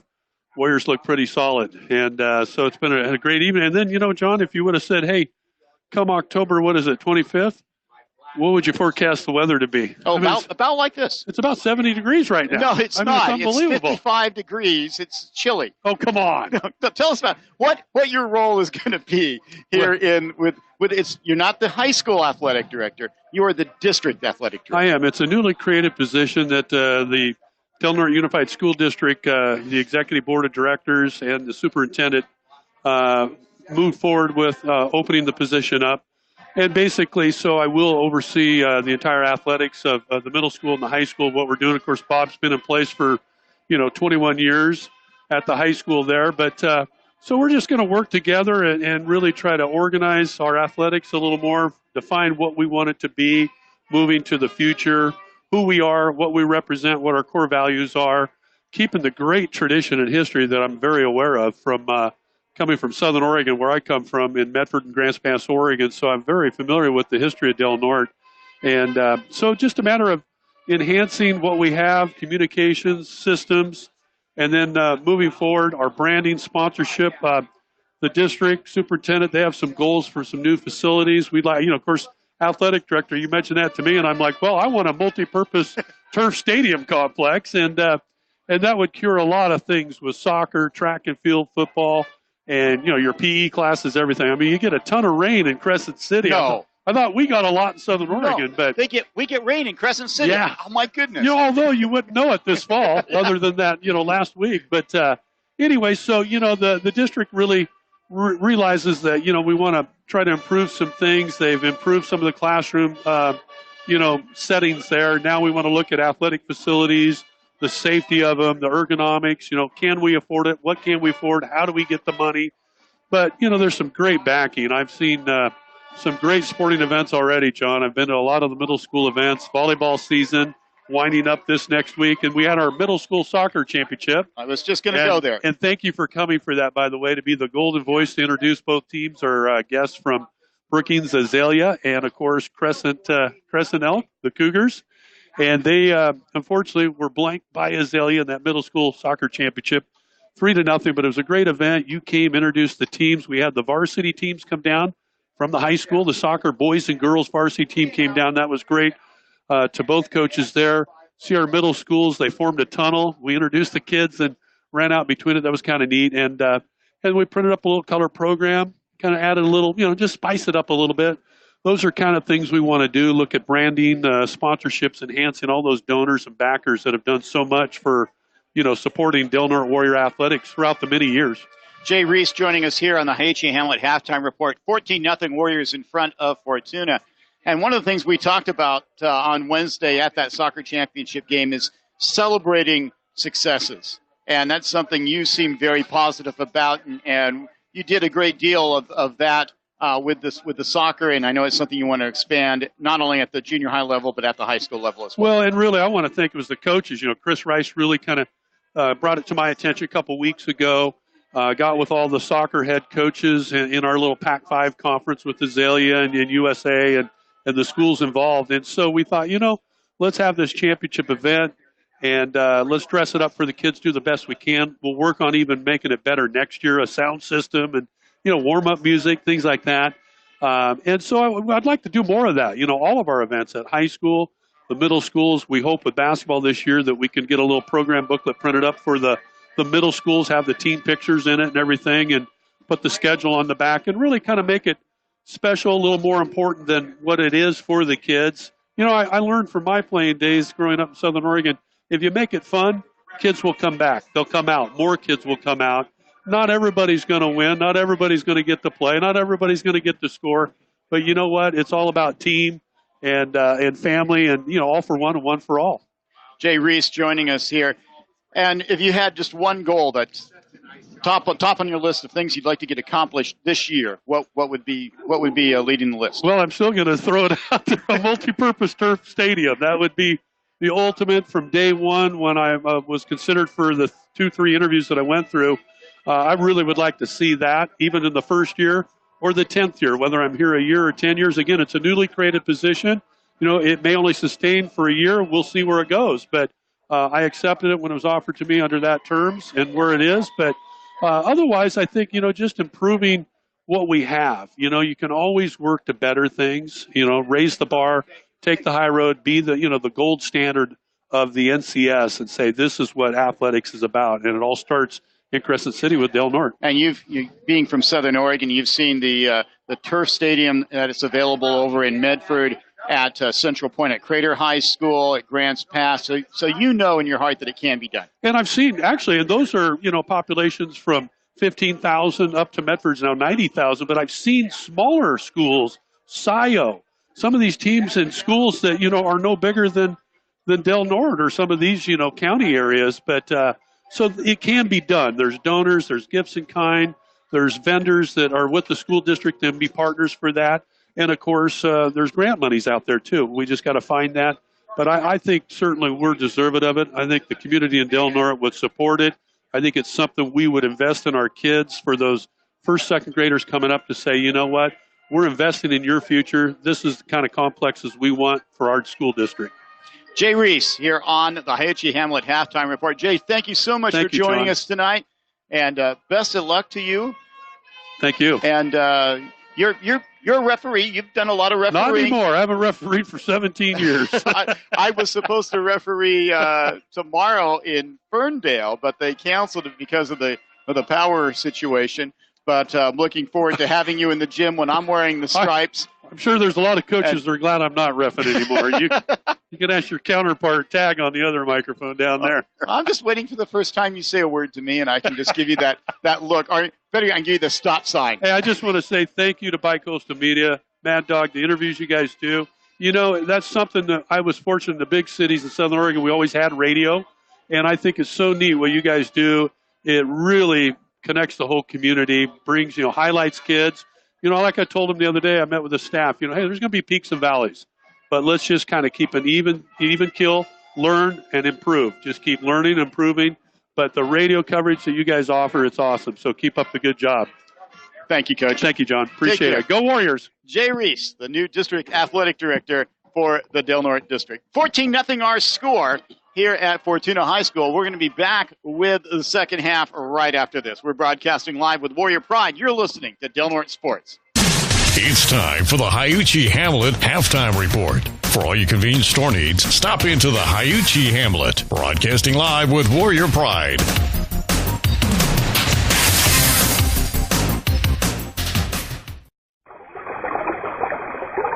The Hiachi Hamlet, nestled in the Redwoods by the Smith River, is your store of convenience. Whether you're spending the day at the river swimming, fishing, hiking, camping, or just taking a leisurely drive, Hiachi Hamlet has everything you need, from hot snacks, cold beverages, and groceries to fishing tackle and gas. Stop in to see what kind of goodies you can find whenever you're nearby. Hiachi Hamlet, proud supporters of the Del Norte Warriors. Freeman Rock is your complete source for landscaping products, including topsoil and soil amendments. Buying your products in bulk is the most economical and ecologically friendly. And Freeman Rock also delivers. Freeman Rock is open Monday through Friday, 7 to 5, and Saturday by appointment. Freeman Rock has supplied our communities with quality ready-mix concrete, sand, and gravel, and now landscaping supplies since 1976. Check out our new updated interactive website, freemanrock.com, or call 469-2444. Freeman Rock is... Accidents and illnesses usually happen without warning and often at the most inconvenient times. That's why Sutter Coast Healthcare Center Walk-In Clinic is here to help. We're open 7 days a week from 8 in the morning until 6 o'clock at night. No appointment needed. Our network of highly trained providers and staff treat all kinds of non-emergent, non-life-threatening issues such as animal bites, fevers, coughs, cuts, sprains, and sports injuries. Find us at 785 East Washington Boulevard, Suite 10 in Crescent City. For more information, visit sutterhealth.org/coast. When you choose L&L Design and Construction, it's a game changer. They can do it all. New home construction, remodels large or small, garages and manufactured home site development. They're local, reliable, and love this community. When it comes to design and construction, choose the LaFazio family at L&L, proud supporters of the Del Norte Warriors. Start planning for spring today. Call 707-465-6432, license number 931605.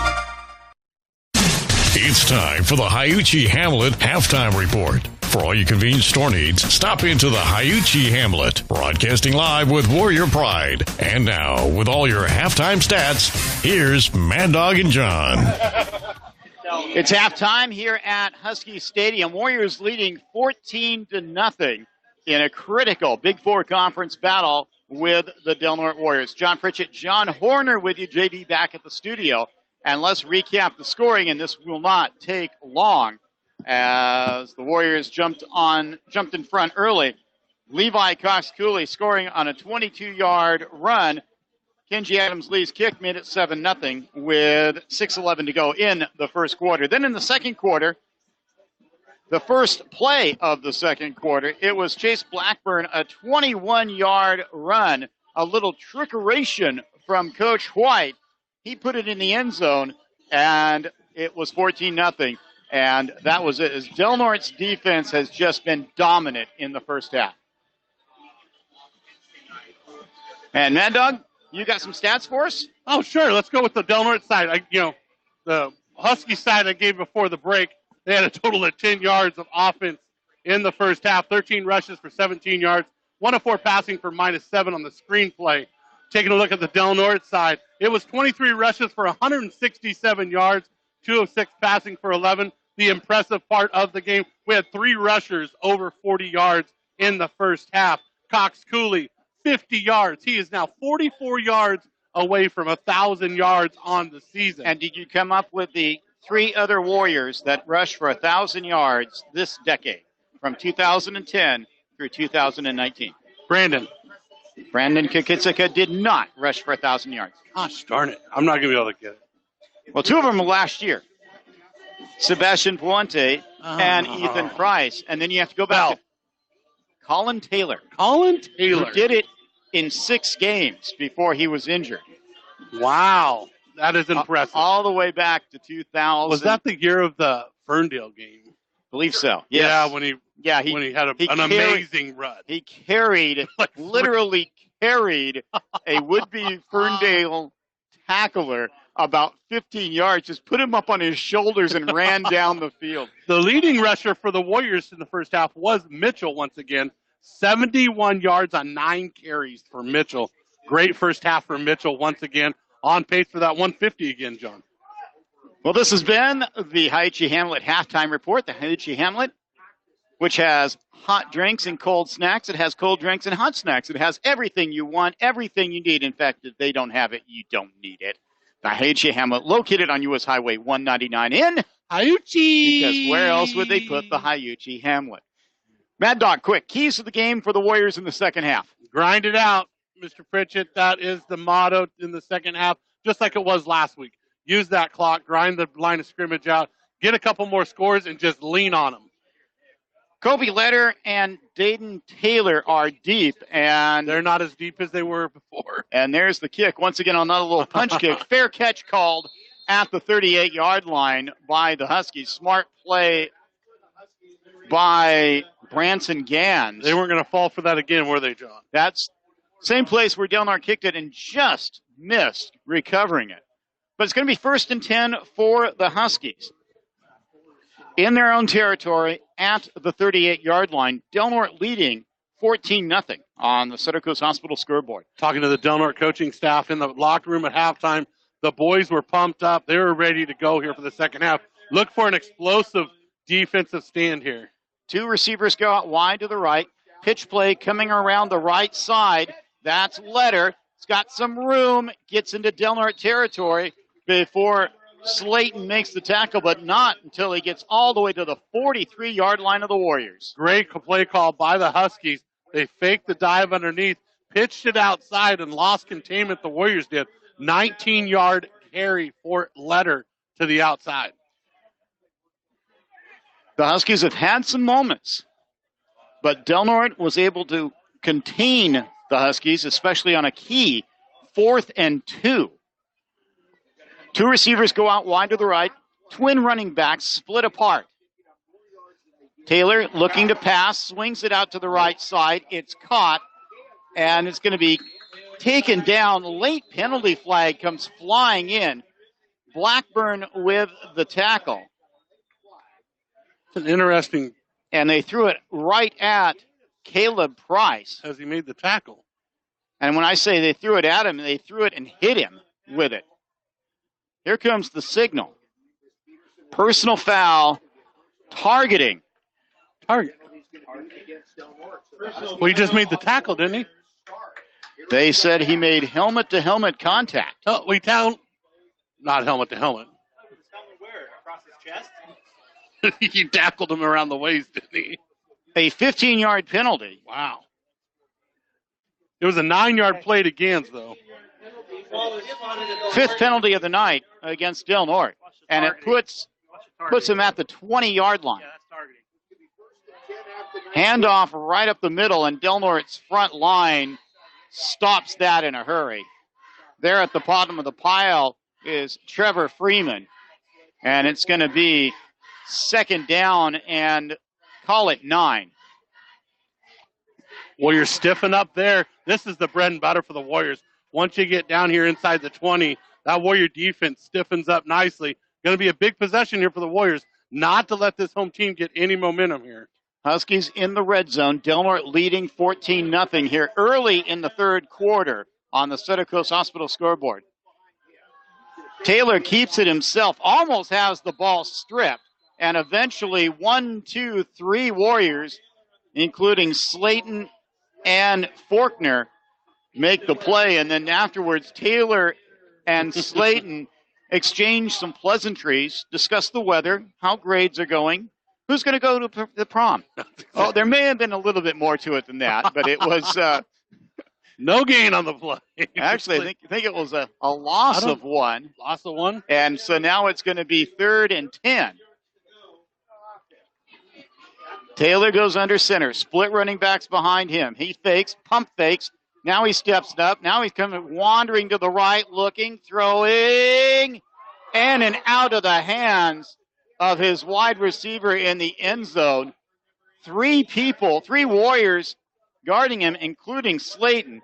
But Branson Gans was unable to haul it in. It's 4th down and 10. Great look by Taylor, and I tell you what, Taylor did a great job at scrambling around and providing himself enough time to look down the field as the Warriors were jailbreak at him at the middle of the field. 2 receivers go out to the left. Tight formation behind him. Split running backs. Warriors showing blitz. Man comes in motion, and Del Norte jumped across the line of scrimmage. It'll be a 5-yard penalty. And so instead of being 4th and 10, it's now a much more manageable 4th and 5. We open up that playbook a little bit more when you got that 5 yards. It's the old Eel River hard count. Warriors fell for it. Opens up that playbook just a little bit. That'll be 4th and 5 now. Ball now at the Del Norte 14-yard line. They have to get it to the 10. Just past the 10. Big play here for both teams. 2 receivers come out wide to the right. The center comes up, and now the Huskies rush to the line of the scrimmage. Blitz coming. Pitch play coming to the left, and it's going to be short.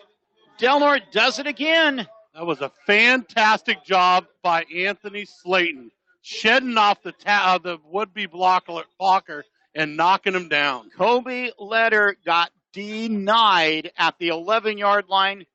Del Norte takes over 1st and 10. That was all Slayton right there, standing that one up. We remember when Anthony made his introduction to Del Norte football as a sophomore reserve, brought up off the JV, and he's never left the field since. I was going to be honest, when he came up as a sophomore, wasn't the fastest, wasn't the strongest guy out there. And I was like, what is he doing out there? Just a football player. He was always in the right spot. And they can play him anywhere. Yes. Warriors take over 1st and 10. Kalea under center. Man in motion. Handoff up the middle. Mitchell. And he'll pick up about 4, maybe 5, before he is tripped up. And Mitchell still limping. Good for 5 yards on the play, and the grind continues. The senior who missed 2.5 games earlier this year, and in fact, Mitchell is going to gingerly jog off the field. As freshman R.J. Lofton comes in the ball game. Almost called him his dad, Reggie. R.J. into the ball game at running back. What'll happen is he'll go out to the 4-back spot, and Blackburn will shift to the fullback spot. Warriors had a lot of success with Blackburn at fullback when Mitchell was hurt. Handoff, that's Cox Cooley, and he falls forward to pick up maybe 2. And it's going to be 3rd down and maybe 2. Let's call it a long 2.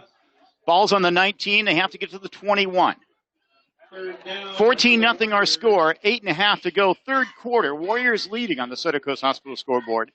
Next week, it will be Eureka, making the trip to Crescent City, the two-time defending conference champion, needing to win that game in order to advance to the postseason. Del Norte already has its ticket punched. Warriors hoping to have a title. Pitch back, far side, and it will not result in the first down. Blackburn's coming up short, got met by a bunch of Huskies in the backfield. Loss of one on the play. So the punt team will come on.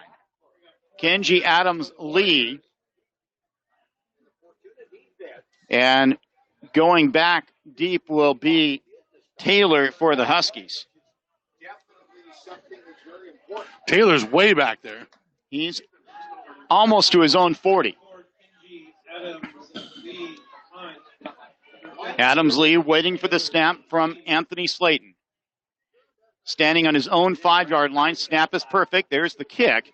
End over end. Nice distance. Fair catch called at the 46-yard line. So the Huskies winning the field position battle this half, but unable to punch it into the end zone. Del Norte still leads 14-0. Once again, the Huskies got one more first down that time. Last 3 drives, they've gotten a first down, but just unable to get anything more going than that. The Warriors helped them last time down the field with the 15-yard penalty to move them even further. But the Warriors got to stiffen up, make sure they make plays here. Huskies break the huddle. One receiver goes out wide to the left. Offset I behind Taylor. The right-hander swings it out. It's caught at the 50-yard line. Blackburn with the tackle. Making the catch for the Huskies was Bennett. And it's going to be second down and 5. Way to come up and make the tackle. Del Norte did a good job giving up the 5 yards, but coming down with the tackle. Kept him in bounds. Nope. He must have got out of bounds. 7:09 left here in the third quarter. Ball on the Del Norte side of the 50 at the 49.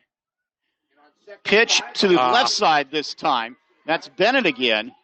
And he will come up shy of the first down marker. What a tackle by Blackburn, who is playing one of his best defensive games of the season. And that's saying a lot because he's had some outstanding efforts this year. Shut it down, he said, big fella. That was a full head of steam, and Blackburn stopped him in his tracks. Brings up a big third down here for the Huskies. 3rd and 2. Ball sitting at the Del Norte 46-yard line. They have to get it to about the 44. Look out for the Eel River hard count right here. Midfield, 3rd and 2. Hard count all day as the Warriors defense has been super aggressive up front. Huskies pitch coming around the right side. That's Letter. He gets tripped up and gets hammered as Freeman makes the hit after Caleb Price trips him up. It's going to be very, very close to a first down. Ball on the near side of the field, and the chains on the other side, but they don't have to measure. They say it's a first down for the Huskies. Del Norte came up and made a big hit right there. Great job to try to stop him. He almost didn't get it when he looked like he had a big head of steam. Taylor also got hammered pretty good on the pitch as well. So 1st and 10, ball now at the 44. Less than 6 minutes to go in the third quarter. Warriors up by 2 scores. One receiver wide to the left, one to the right. Twin running backs, now single running backs, swing it out. Ball is caught, but quickly Freeman comes up and makes the tackle. A loss of 2 on the play. And it's going to be second down and 12. That was a scary play for Fortuna right there. As it was a lateral pass, and he lost the handle of it. Luckily, one of the Fortuna guys came up with it on the sidelines for the -2. Ball now at the near side hash mark. And Taylor fakes the pitch and just gets crunched by Levi Cox-Cooley. He was Cox-Cooley'd on that one. And Tanner Faulkner making a sandwich of the Fortuna quarterback. Loss of 2. 4th and 14 now. A Cox Cooley sandwich. Ball back at the 47-yard line. Make it the 48. Warriors trying to go to 8-1 on the year. The Huskies needing this win and a win next week against St. Bernard's to get to 500. Taylor goes under center. Rolling, swings it out, and it's incomplete. Over the head of his intended receiver, Cox Cooley with the coverage, as he made sure Bennett was not going to go anywhere. Great job by the Warrior defense. Pinned their ears, did a great job of covering the guy out of the backfield. Punt team comes on, 4th and 14. Ball sitting at the Del Norte 47-yard line. Cox Cooley, if it goes inside the 5, don't touch it, please. The last time Fortuna punted, they pinned Del Norte deep inside the 5. Low snap, but picked it up straight up in the air. And it turns sideways and goes out of bounds. And so a punt goes out of bounds at the 31. On 18 yards. 10, maybe not even that. So the Warriors get the ball back, 4:16 to go, third quarter, leading 14-0 on the Sutter Coast Hospital scoreboard. The Huskies just unable to get anything going on the offensive end. As Del Norte's defense has just been dominant. The last time we were this dominant on defense in a game it was like Petaluma. Remember that Petaluma game when Del Norte was dominant there too? Well, I remember Del Norte holding Fortuna to less than 100 yards. You're right. Well, they're less than 50 now. Handoff up the middle, and I believe that's Cox Cooley, and he'll pick up a couple. Blackburn. No, it's Blackburn. And he gets to about the 32. Gain of, let's say, 2. More likely 1. Clock continues to run. Less than 4 minutes left, third quarter. Del Norte has not been able to get anything going offensively here in the second half. Warriors took advantage of some excellent field position and then ran the final 5.5 minutes, I believe, of the first half off the clock and had what appeared to be a touchdown called back. And we have timeout on the field as Del Norte calls timeout. That gives us a chance to say hello to more Sportscaster Club members, including Elk Valley Casino, where there's always big game ahead. Hemmingson Contracting for all landscaping, paving, and road construction projects. Del Norte Tire, the Barnes family says our roots are here, not just our branches. H&R Block, get your maximum refund guaranteed. Hambro WSG, recycling, storage, truck repair, and waste removal. And Harbrook Jewelers, custom jewelry, and excellent customer service. 14-0 our score. Del Norte has punched its ticket into the postseason. St. Bernard's has as well, albeit down in Class 6 rather than Class 5, what Division 5 that Del Norte and Fortuna and Eureka play in. What does Eureka and Fortuna need to do in order to make it into the playoffs? Fortuna has to beat St. Bernard's next week. This game, they don't have to win. Since they beat Eureka, Fortuna just has to win one of their last 2 games. So if they lose this one, it's a must-win to St. Bernard's next week to qualify for playoffs. Eureka has to beat Del Norte. 2nd and 9. Handoff, Cox Cooley, right side. And once again, just as he's turning the corner, trying to accelerate, he's dragged down after reaching the 35-yard line. Gain of another 2. It was amazing with that win by Fortuna last week against Eureka. Their odds of making the playoffs became easier than Eureka's, considering Eureka's only got to beat Del Norte and Fortuna has to beat St. Bernard's. I would much rather face St. Bernard's than Del Norte. So Fortuna has set the stage for them to make a run at this playoffs. And Eureka, they're going to have to, it's going to be a rough road. 3rd and 7 for the Warriors. Cox Cooley goes in motion. Kalea passes, throws over the middle. Caught First down and more. Lofton.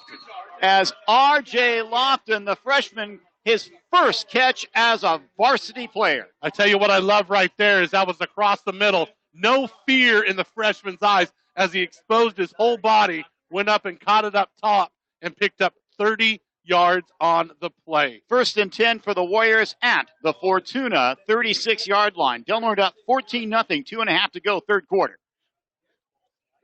Great job by the freshman. Lofton in place of an injured Kobe Mitchell, who seemed to have some sort of ankle issue late in the first half. Played a couple of plays in the third quarter and then went to the sidelines. Kalea hands it off. Once again, it's Cox Cooley moving the pile all the way to the 25-yard line. 10-yard play by Cox Cooley. As the junior moves closer and closer to 1,000 yards this season. He needs 30 more, John. What a great job by the front line right there. You know, they stacked that left side of the line right there, Fortuna did, and the Warriors continue to run at it and did a great job there. Ball at the 25. Warriors taking their time. Taking some clock off the scoreboard. Oh, clock up. There you go. They're clocking off the scoreboard. Yeah, I like it. Grinding it out. Warriors rush to the line of scrimmage. And they may not have rushed fast enough. Timeout. Timeout instead, as time was running out on that play for the for the Warriors. Warrior Athletics, of course, also brought to you by Sequake. Freeman Rock, they present the postgame show. The Blue and Gold Show every Friday at 6:45 a.m. on KPOD, brought to you by Coast Central Credit Union. You had the freshman, R.J. Lofton, on this morning. R.J. Lofton was on this morning along with O.J. Kaleha. It was great to have both of them on there. R.J., look, you know, he's going to have to get used to the radio. I told him the first time this morning, I got 3 more years with them. He's going to warm up a little bit.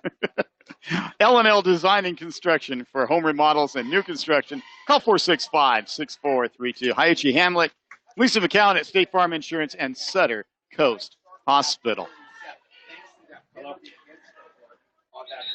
Warriors leading 14-0.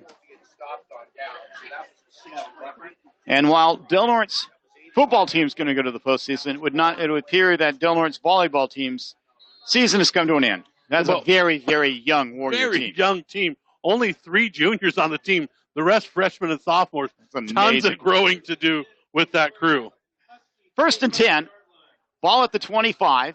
Kalea goes under center. Twin running backs behind him. Hand the ball off to Cox Cooley. He's greeted at the line of scrimmage, spins around and dives forward and gets basically back to the line of scrimmage. And it's going to be 2nd and 10. Cox Cooley trying to get something going. They're spinning off one tackle, but nothing going as the Fortuna defense has stiffened up a little bit here in the second half. Kalea all the way over to the far sideline to get the play, jogs back to the huddle, looks at his wrist pad, tells the play, that special language that is unique to football. Now they rush to the line of scrimmage.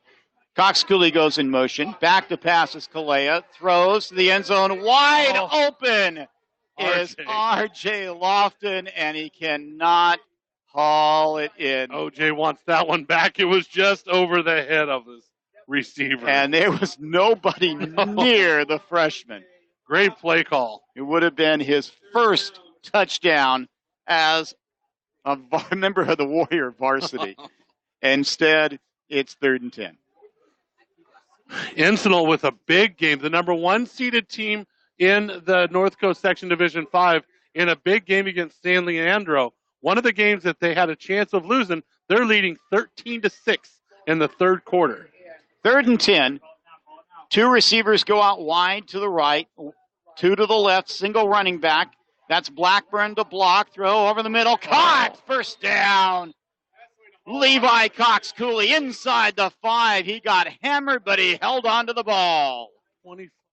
20-yard play to Cox Cooley. And let me tell you, there was two great things.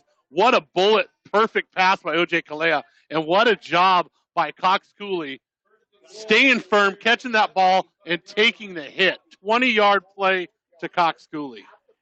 Unbelievable. That was just next level kind of execution on both sides. Warriors inside the KPOD red zone. Ball at the 5. Luke King, the big center, jogs and bends over the ball. Senior O.J. Kalea pitches the ball back to Blackburn. Right side, digging his heels in, and he stops short, maybe gets to the 2. It'll be 2nd and goal from there. And that will be the end of the third quarter with Del Norte about 24 inches away from K-Dirt. Del Norte leads 14-0 against Fortuna here in Husky Stadium. We'll be back with the fourth and final quarter after this. We're broadcasting live with Warrior Pride. You're listening to Del Norte Sports. It's time now for the Warrior of the Week. And it's brought to you by Lisa McCowan, State Farm Insurance. Call Lisa when you want great service and State Farm Insurance. And now, the Warrior of the Week. Your Lisa McCowan State Farm Insurance Athlete of the Week is Santiago Montanez of the Del Norte High Boys soccer team. Montanez scored a pair of second-half goals as Del Norte defeated Eureka on Wednesday 4-1, assuring the Warriors a place in the postseason. Del Norte now sports a 6-3-1 record in Humboldt Del Norte League play. Santiago Montanez, your Lisa McCowan State Farm Insurance Athlete of the Week. And this has been your Warrior of the Week. And it's brought to you by Lisa McCowan, State Farm Insurance. Call Lisa when you want great service and State Farm Insurance. And that is your Warrior of the Week. Levi Cox Cooley's 11th catch of the season puts Del Norte dangerously close to putting this game pretty much on ice as we start the fourth quarter. Warriors leading 14-0. It's 2nd and goal with the ball at the 2-yard line of Fortuna. Warriors break the huddle. Caleb Price goes out wide to the right. He's been effective in where Kalea just throws the ball up. Instead, Kalea just takes the ball straight ahead behind Luke King and is stopped inches away from the goal line. It's going to be 3rd down and goal with the ball at about the 1-yard line. Man, what a big, big score this could be for the Warriors. Up 14-0 right now with 11 minutes left in the game. Here on the road, this score is a big one for the Warriors. Here it is. Straight ahead, push. Waiting for a signal. Touchdown, Del Norte.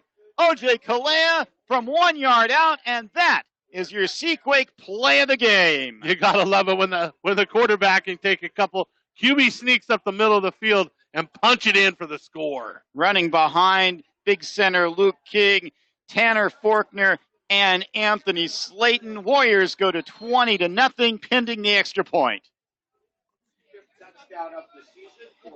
Here's the snap, and we have a penalty. Believe that one's going to be against Fortuna.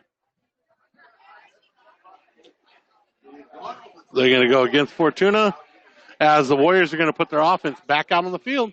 For Kalea, that is his 4th touchdown of the season. He has more carries than yards this year, but when he has decided to run the ball, it's usually in short yardage situations near the goal line or for the short first down.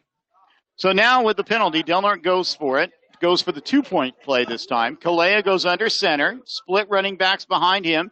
Pitches it. The ball gets popped up. It's on the ground, and as the ball was fumbled, it hit, I believe, Cox Cooley right in the hands. That was the shades of the Mazama 3rd down and 3 play as we pitched it backwards and we fumbled it. So the extra point is no good. But I had flashbacks. Nevertheless, O.J. Kalea on the Sequake play of the game, on the second play of the fourth quarter, Warriors extend the lead to 20-0. That touchdown's brought to you by L&L Design and Construction. For home and remodels and new construction, call 707-465-6432. That's L&L Design and Construction. 11:26 remaining to be played here in the fourth quarter. Warriors trying to go to 8-1 this season. The first season for freshman head coach Nick White and his staff, taking over from the legend Louis Nova.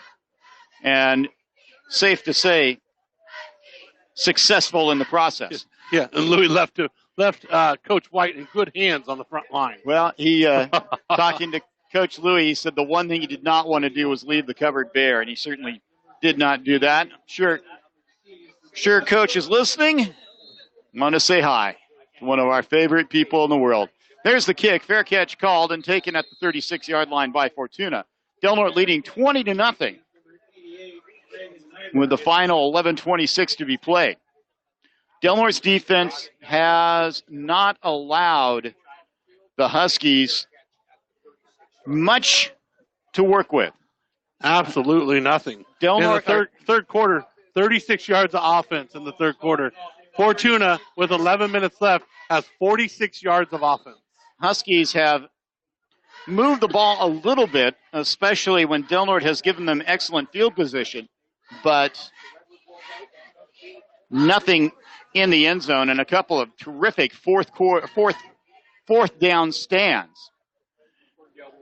Pitch play to the right side, finding some room and getting away just when it looked like Draven Boyd was knocked down. He managed to keep going and actually got across midfield. Good for about 13 yards on the play. Good hard run by the running back. Boyd, who we've not heard much from this game or this season, stepping in as the Huskies' leading rusher, Levi Nyberg, is out for the year. Back to pass is Taylor. Straight drop, going to throw deep, and it's out of bounds. He threw it too far, almost threw it to the new track that encircles the field here, and it's going to be 2nd and 10. Great job by the defensive backs. You had Freeman over there on the coverage along with Price, doing a great job step for step with Gans. 2nd and 10. The ball on the Del Norte 49, far side hash mark. Less than 11 minutes to go in the game. 20-0 on the Center Coast Hospital scoreboard. 2nd and 10 at the 49. Taylor keeps it. Nice little fake and gets brought down after a gain of maybe 4. Faulkner wasn't going to fall for the fake, though. And a late penalty flag goes sailing in the air. As Kai Ball and one of the offensive linemen were getting into it underneath. Faulkner with the textbook tackle. Nice sleight of hand by Dayton Taylor, the Fortuna quarterback. Here comes the signal. And waiting for it. Here it comes. Anytime now. Okay. Personal foul against Del Norte.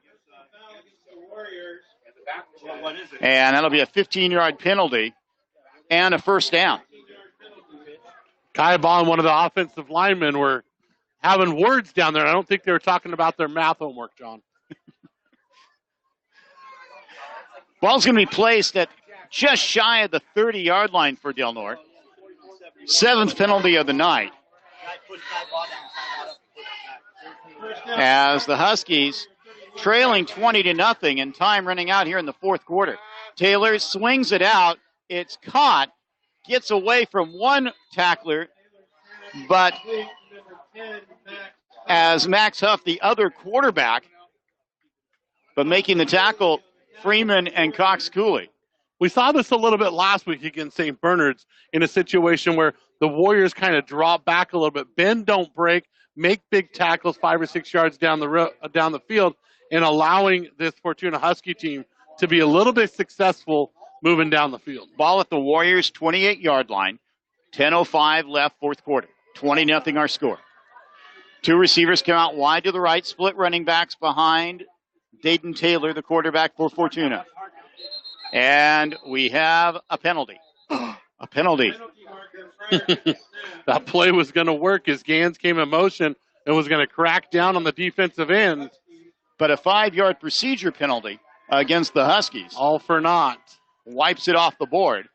And now it's going to be second down and call it 11. You could even say it's 12. 9:53 left here in the ball game. Del Norte holding on to a 20-0 lead. 2 receivers to the right again, split running backs. Pitch going around to the left side and making the tackle for the Warriors, Levi Cox-Cooley. Great open field tackle by Cox-Cooley right there. Not allowing Boyd to get anywhere. Draven Boyd, the 5'10 senior, tried to go around the right side, and Cox-Cooley grabbed his right ankle and just kept pulling on it until the senior went down. Coming into the game is Keith Chittenden, the 235-pound sophomore for the Huskies. And the Del Norte coaches have keyed on him all night on whether he's in the ball game or not. It's definitely a telltale sign of what Fortuna is going to do when 44 is in the ball game. 3rd and 15. Dayton. Back, struggling, throws. Jump ball, tipped, intercepted. Del Norte, the second pick of the game. Second one for the Warriors. Oh, no. Penalty flag flies. Caleb Price gets knocked out of bounds. Another penalty flag goes flying. So there's 3 penalty flags on the ground, but pretty sure that the interception will stand. I see 4 flags on the field. You got 4. 1, 2, 3. Where's the other one? 1, 2, 3, 4. 2 out at midfield, and there's 2 down here. Looks like duck season must open soon. Okay, I see the firing them from everywhere. I see the 4th one. And they were all on the return, just so everybody knows. I believe they were all on the return. Dayton's pass was kind of a duck that ended up being picked off by Caleb Price, his 3rd interception of the year. If it stands up, 2nd of the game. Okay, here comes the signal. Chris Peterson's your referee. Holding against Fortuna. Personal foul against Del Norte. Those offset. What? And did he just signal 3rd down? What? So we want to. So take the interception off the board. It's going to be 3rd down and 15. The ball now at the 35. We can't decline the hold? And now the referees are going to have a quick discussion. No. Nope. Huh. They took the flag, so no interception. So 3rd down and 15. 8:50 to go. Warriors up by 20. Second big play wiped off the board this game for Del Norte. Pitching it, coming around the left side, getting the corner, and going down the left side and just shy of the end zone, going out of bounds at the 1-yard line. That was Boyd. Well, Gans did a great job of holding right there around the corner to seal him at Boyd around the corner. 30-yard gain by Boyd. And boy, how fast did fortunes turn? Warriors went from having the ball to suddenly the Huskies are on the 1, poised to score with 8:41 left. 1 receiver, 2 receivers go out wide to the right. Twin running backs behind Taylor. Taylor keeps it himself and does not get in there. As Levi Cox-Cooley, the definition of wrapping up and taking down, but we have a Warrior down on the field. As Tanner Fortner is a little gimpy, but he seems to be okay. Will stay in the contest. Loss of 1 on the play. Back to the 2. And it's 2nd and goal. Clock running. 8 minutes left here. Fortuna trying to get a score. Warriors blitz. Taylor takes it himself and goes into the end zone from 2 yards out from the left side. A nice play by the first Fortuna quarterback, and it cuts Del Norte's lead to 20-6 with an extra point to come. Del Norte, a couple costly penalties right there, really cost them that drive. and pushed Fortuna into great field position and a great run by Boyd there, 30-yard run around the end. And Fortuna scoring with 8 minutes left here. Here's the extra point. That's Max Huff into kick. Puts it up and puts it through. And with 8:03 remaining in regulation, it's Del Norte 20 and Fortuna 7. Kind of shades of what we saw last week as the Warriors went up by a couple scores and kind of just played a ball control, melancholy second half, but continues to get the job done as the clock continues to run. Big play here. We'll see if Fortuna chooses to onside kick here, since the Warriors have been so successful of running clock when they get the ball. Warrior Athletics brought to you by H&R Block. Get your maximum refund guaranteed. Hambro WSG, recycling, storage, truck repair, and waste removal. Suburban Propane. Their business is customer satisfaction. Curry Equipment, your one-stop shop for power equipment in Crescent City and Brookings. Crescent City Glass, if it's glass, they work with it, serving you since 1947. And Redwood Hotel Casino, visit Yurok Country. Hotel, restaurant, casino, jet boat tours, and more. Warriors got their hands team out on the field. They are ready for an onside kick if they do one here. The blue-clad Huskies going right to left. Here's the kick. It is an onside attempt. It's on the ground. It's loose. Who's going to get it? It looks like Del Norte manages to do it, and they do. But, boy, that was scary for Warrior fans for about a full second. It bounced off Blackburn's knee and shot forward. Luckily, he was able to follow it and go get it in that situation. Del Norte gets great field position out of it at the 48-yard line. 7:59 to go, 20-7 our score. Del Norte has defeated Fortuna once this year in the non-conference contest between these two schools back in Crescent City. Final was 29-13. Now Del Norte will try to turn to its running attack to take time off the clock. Kaleha goes under center. Hands the ball off. Finding some room is Cox Cooley. He gets to about the 47-yard line, gain of 5. And that'll just be fine for Del Norte's coaching staff. Not only does it eat up about 40 seconds of time off the clock, but it also keeps the playbook wide open. Absolutely. The clock's just going to run. They're going to grind it just like they did against St. Bernard's last week. Use that clock. Luke King goes to center. Caleb Price comes out wide to the right. Twin running backs behind Kalea. Lofton in the slot position. Handoff, Cox Cooley left side, spinning, trying to reach the first down marker. It's going to be very close. Looks like that far line judge is going to give it to him. It'll be first down for the Warriors. Let's see where they mark it. Well, it's first down, Del Norte. Eagle eyes, Mad Dog right here. Okay, but why would they? The ball was. I was just watching. Cox Cooley went down and basically at the hash marker. They walked the ball over to where the official was, put the ball down, said, "Yeah, that's first down," then brought the ball back. How many yards does Cox Cooley have now? Cox Cooley's getting there. He's about 12 yards away, John, from 1,000 yards this season. Put us on 20 seconds, man. His hands up on 20 seconds. That's as soon as so, man goes in motion as Cox Cooley. He gets the ball left side behind his blockers and gets pulled down from behind at about the 37, 38-yard line. Once again, 4 to 5 yards for the junior running back. 6.5 minutes to go in the contest. Warriors leading 20-7. He's got 79 yards tonight, John. How close is he? He needs 21 yards more to go. 21 more yards. Oh, he's got 79 tonight. 79. He needed 94. So that's 15. 15 more.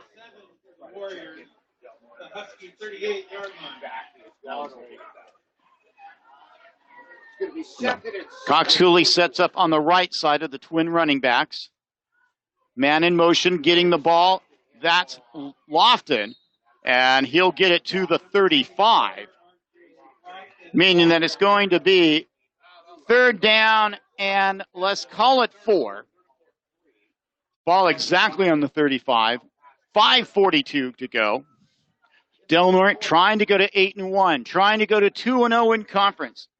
With a win tonight, the Warriors would have at least a share of the conference title, although they do not in any way, shape, or form want to share that championship. You do not want to share the Big Five when there's only 4 teams. Shut it down, Del Norte, right tonight. Third down.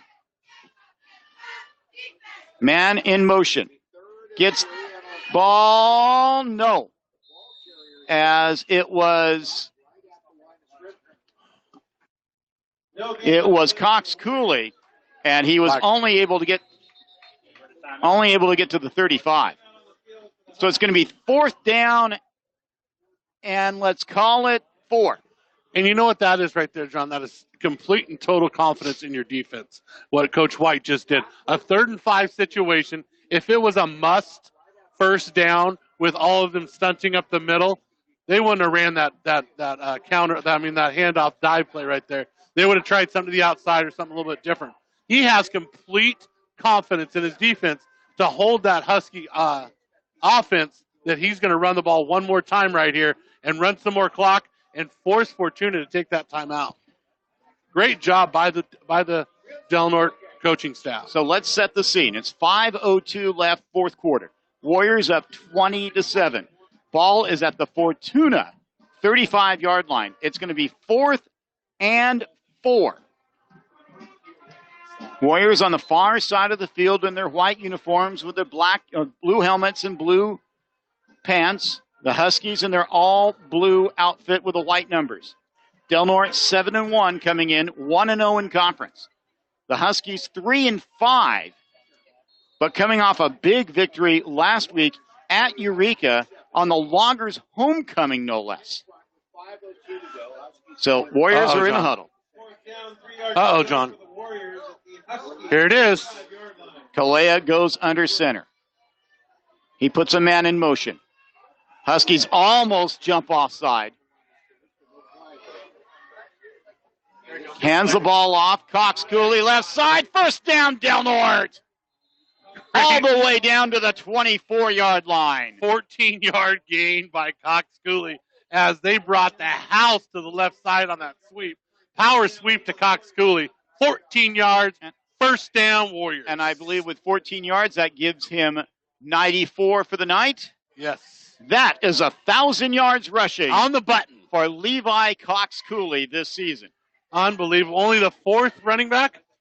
The 4th running back this decade to get to 1,000 yards. Unbelievable. Great job by Cox Cooley. Great job by the coaching staff and that front line by the Warriors. Joins Colin Taylor, Sebastian Puani, and Ethan Price. And whistles blow. We have timeout on the field. And timeout is called by Fortuna. Also bringing us Warrior Athletics this year, Sutter Coast Hospital, which is here for your care. Moorjohn, Napa Auto Parts Store. Count on Moorjohn to get you back on the road fast. Griffin's Furniture. Quality furniture at unbeatable prices. I still love my chair I got there. And Main Street Skate and Beaches Boutique. Skate shop, jewelry, gifts, and apparel in Brookings. So 4:24 to go. Clock stopped with the timeout. Warriors leading 20-7. And 1st and 10 with the ball at the Fortuna 24-yard line following a 14-yard run by Levi Cox Cooley. John, this is simple here. It's going to be a run play up the middle. Fortuna Huskies know. The Warriors know. The Warriors have to oppose their will and just keep running the ball. Handoff up the middle, Cox Cooley, and he is dragged down from behind again after gaining a couple, down to about the 22 or so. Cox Cooley picking up his 15th carry of the night. As Del Norte doing this in the second half without Kobe Mitchell, who looked like an ankle injury late in the first half. Mitchell played a couple of plays, had one run, but then had to limp to the sideline. He is standing up on the sideline with his helmet off, though. Just 19 Warriors suited up for this game. Cox Cooley goes in motion, gets the ball, left side, spinning, moving, dragging would-be tacklers with him, and gets it inside the 15. And with that carry, Cox Cooley is over 100 yards tonight on 16 carries. Del Norte now in the KPOD red zone. Here we go. Third down and let's say 2. And the clock continues to run, John. 3 minutes and 10 seconds to go in the game. Warriors leading 20-7 with the ball deep in Fortuna territory. Kalea straight ahead. Pile moving. Still moving. A late penalty flag comes in. Nails somebody in the head. How do you have a hold on a sneak? And it would be a first down, but let's see what the penalty is. I've never seen a hold on a QB sneak. And that is the second time that a penalty flag has nailed a player. I mean, it was literally that fast of a play. I don't know how you end up with a... But you are right. It is holding against Del Norte. Less than 3 minutes to go now in the game. Del Norte. Last one, the Big 4 or Big 5 conference title in 2016. In 17 and 18, it was Eureka. But it was Fortuna that won section titles. Yes, it was. Fortuna can sneak their way into the playoffs, I tell you. They get a win next week against St. Bernard's. They'll be a tough out in the playoffs. 3rd and 9 now from the 23. Counterplay to R.J. Lofton, and he's going to pick up 1, and maybe not even that, as Fortuna calls its 3rd and final timeout with 2:27 to go. And it's going to be 4th down and 9 with the ball at the 23-yard line. 40-yard line, 40-yarder. It would be a 40-yard field goal for Kenji Adams-Lee. He's 1 for 1 earlier this year when he banged through a 35-yarder in Weaverville as Del Norte defeated the Mustangs 52-0 with the field goal, the cherry on the cake that night. Kenji Adams-Lee actually has 2 field goals. He had one last year from 25 yards. Seems to be a bit long. And probably pushing his distance. I'm not sure if the risk reward would be worth it. Well, I don't think you're giving up. I mean, you're giving Fortuna the ball on the 24-yard line. I guess you could be worried about maybe a block and a run back. That is what I'd always be worried about in that situation. I'm not worried about giving them the ball at the 26. Sure, it would be nice to get a hard count here and get another 5 yards to make this a little more reasonable. Here we go, coming to the line, though. 2:27 left here in the ball game on the Center Coast Hospital scoreboard. Del Norte leading by 14. Price with single coverage to the right. Cox Cooley in motion. Fake goes to him, looking. And ball is incomplete as the Del Norte coaching staff wanting a hold call and not getting it. Oh, my goodness. As the pass was incomplete, and so with 2:22 remaining in the game, Fortuna takes over 1st and 10 at their own 22-yard line. Great play call by the Warriors. Connor was breaking open on the outside there. Probably could have put a little more air underneath that thing to make it a little more catchable. Now, Del Norte has to make sure it does not give up the big play, leading by 2 scores. 2:22, ball on the 22. 2 receivers to the left, twin running backs. Pitches it, coming around the left side, avoids 1 tackle, avoids a second, and gets knocked out of bounds near the 50-yard line. Nick Freeman coming up and making a touchdown saving tackle, but just like that, 28 yards. The Huskies are in much better position thanks to the long run by Jordan Bennett. Boyd. I'm sorry. 31. Great job by Boyd's got, and just here in the fourth quarter, he's got 70 yards. A 30-yard run and a 28-yard run. 1st and 10 from the Fortuna 49. Back to pass. Throws. It's incomplete. Just over the head of his intended receiver. Gans is going to have to be careful. All he's doing is pushing off on that back shoulder throw, and Slayton noticed it too, and he got away with it, but it was an incomplete pass. Nick Freeman on the coverage.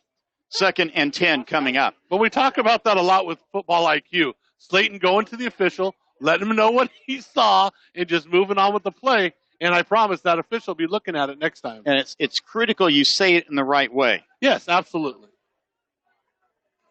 As Gans just tried to get some separation on the back shoulder. 2nd and 10. Back to pass. Looking. Throws. And another penalty flags fly. And they're going to call interference on the Warriors with 2:05 left in the game. That was a pretty obvious one. That was about 15 yards down the play, and RJ knocked that guy on his behind. As Kevin Gage was the intended receiver. Warriors playing a freshman in the defensive backfield, something you rarely see. So that'll be a 15-yard penalty. And they'll put it down at the 40, make it the 37-yard line.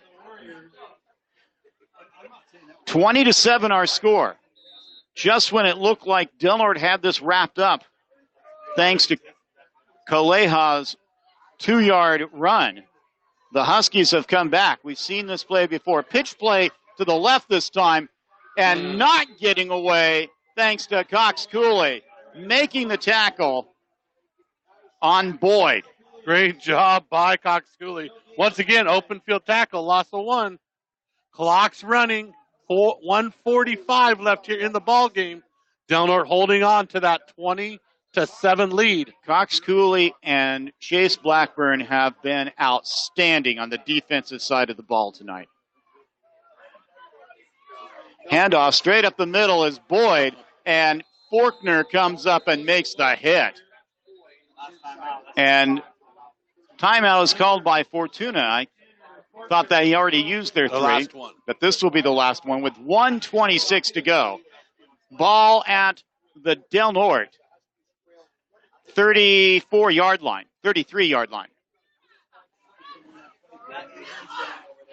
Del Norte doing a great job just holding on to this lead and making Fortuna earn every yard they can get. Stay tuned for the Freeman Rock postgame show. We'll recap the stats, we'll recap the scoring, and take a look at next week's battle back at Mike Whalen Field as Eureka comes to town in the final regular season contest. And then it will be the postseason.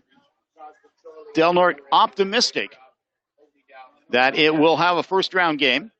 It's certainly poised to do so. Taking a look at Encinal, the number 1 seed in the Division 5, they are still leading 13-6 against San Leandro in the fourth quarter. So holding on to the lead. Encinal is. Del Norte trying to get its 4th consecutive win. Its only loss back in September to a 6-1 Mazama team. Fortuna with the ball. Back to passes Taylor. Pump fakes. Now he has to scramble. Looks, throws, jump ball. Intercepted. Del Norte. Let's go! Returning it is Blackburn down the left sideline. And he'll go out of bounds. Oh, my goodness. Blackburn with his first interception of the season. He had a fumble return for a touchdown earlier this year. We got flags. And we got flags. But those flags flew Way late. about 15 seconds after the pick at about the 5-yard line. Great job by Blackburn going up and making a play. And you're right. Blackburn moving out to the cornerback position tonight has done a fantastic job at playing that position and rising to the occasion tonight. And part of that key part of that play was Del Norte's front line got pressure holding on Del Norte after the interception. First down Warriors with 1:09 to go. Del Norte is going to advance to 8-1 on the season and 2-0 in conference play. They'll take a couple of knees, and that will be it. Del Norte with just 19 players suited up, suffering from a late rash of injuries as Kalea takes a knee on first down. Clock's still not moving. That's Clock's still not moving. There, they finally get it started. Let me help them out.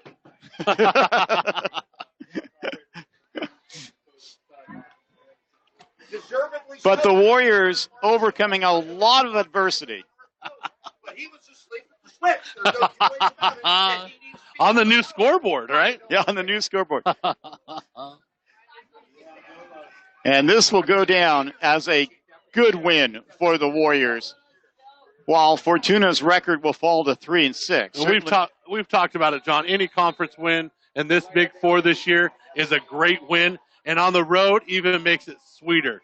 Big win for the Warriors.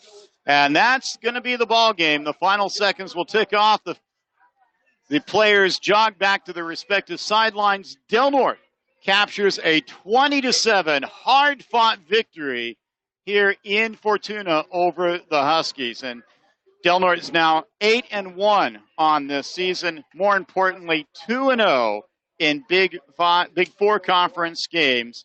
They win at least a share of the conference title and a chance to have the title outright with a victory next week against Eureka. Great job by the Warriors. And, I expected a win down here, and I did not expect this dominant performance from the Warriors. They came down, executed what they needed to do, and hats off to this Warrior team. We'll be back with the Freeman Rock postgame show right after this. We're broadcasting live with Warrior Pride. You're listening to Del Norte Sports. It's time now for the postgame show, and it's brought to you by Freeman Rock, family-owned, serving Curry and Del Norte counties. We'll be back with Mad Dog and John coming up next.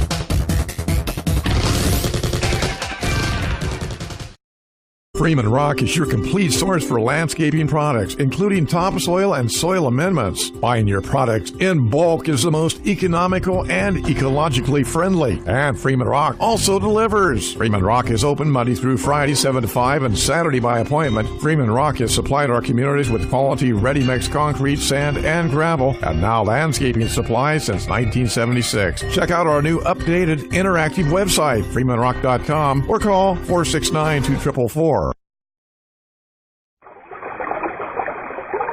The Hyuchi Hamlet, nestled in the redwoods by the Smith River, is your store of convenience. Whether you're spending the day at the river swimming, fishing, hiking, camping, or just taking a leisurely drive, Hyuchi Hamlet has everything you need, from hot snacks, cold beverages, and groceries to fishing tackle and gas. Stop in to see what kind of goodies you can find whenever you're nearby.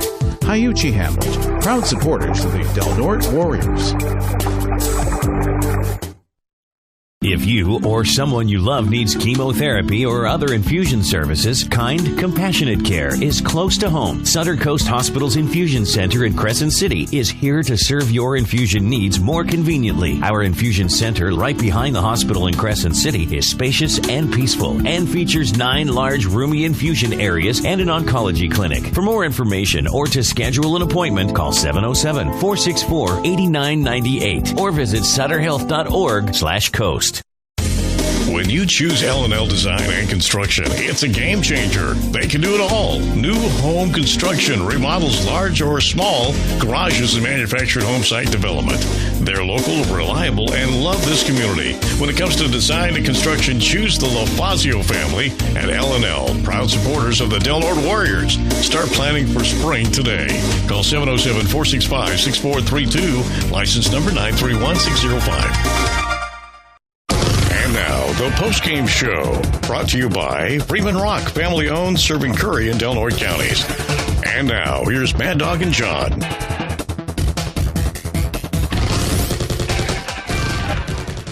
The Iron Warriors of Del Norte, all 19 of them tonight, capture a 20-7 victory over Fortuna in a Big Four conference battle. Del Norte improves to 8-1 overall, while the Huskies fall to 3-6 and 1-1 in conference. John Pritchett, John Horner with you here on the Freeman Rock postgame show.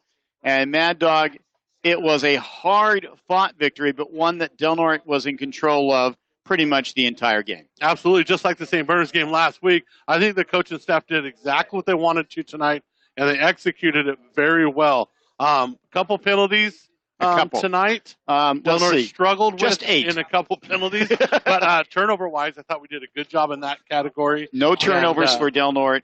Came down here and did a great job. No turnovers for Del Norte. 2 interceptions for Del Norte, one by Caleb Price, and the other one by Levi Cox-Cooley?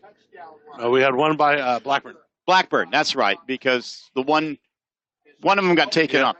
So that for Del Norte, that's 3, 4, 5, 6, 7, 8, 9, 10, 11 interceptions this season for Del Norte's defense. Let's recap the scoring. Warriors got on front midway through the first quarter as Levi Cox-Cooley scored on a 22-yard run. Kenji Adams-Lee's kick was good at 7-0. The Warriors doubled that early in the second quarter as Chase Blackburn scored on 21 yards out, and at halftime, Warriors led 14-0. There was no scoring. Neither team could punch it in the third quarter, but on the second play from scrimmage in the fourth quarter, it was from the 2-yard line, and it was a situation where O.J. Kalea called his own number. It sounded like this. Here it is. Straight ahead, push. Waiting for a signal. Touchdown, Del Norte. O.J. Kalea from 1 yard out, and that is your Seaquake play of the game. You got to love it when the quarterback can take a couple QB sneaks up the middle of the field and punch it in for the score. The bid for a 2-point conversion was denied, and so the Warriors led 20-0 early in the fourth quarter. Fortuna responded.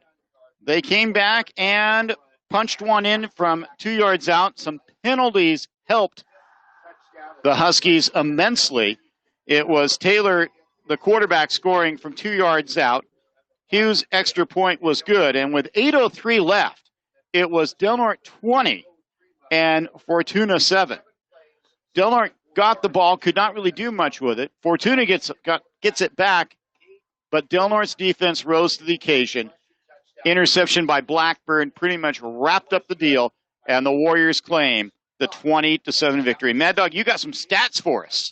Absolutely. Taking a look at the Fortuna stats, it was 30 rushes for 118, most of it coming from Boyd in the fourth quarter. The kid had 75 yards of the Fortuna's rushing, all in the fourth quarter, for 118 yards. 4-12 passing for 18 yards for Fortuna. And taking a look at the Del Norte side, 42 rushes, 233, 5 of 10 passing for 61 yards. Cox-Cooley, 102 yards on the night, and he hit the 1,000-yard mark for the season. Congratulations to Cox-Cooley. Mitchell had 76 in the first half. Blackburn had 41. And, of course, you had Cox-Cooley with 2 receptions for 26, and the freshman Lofton coming down with a big play, 30-yard catch there in the third quarter that really helped the Warriors. Joining us now is the coach of the victorious Del Norte Warriors, Mr. Nick White.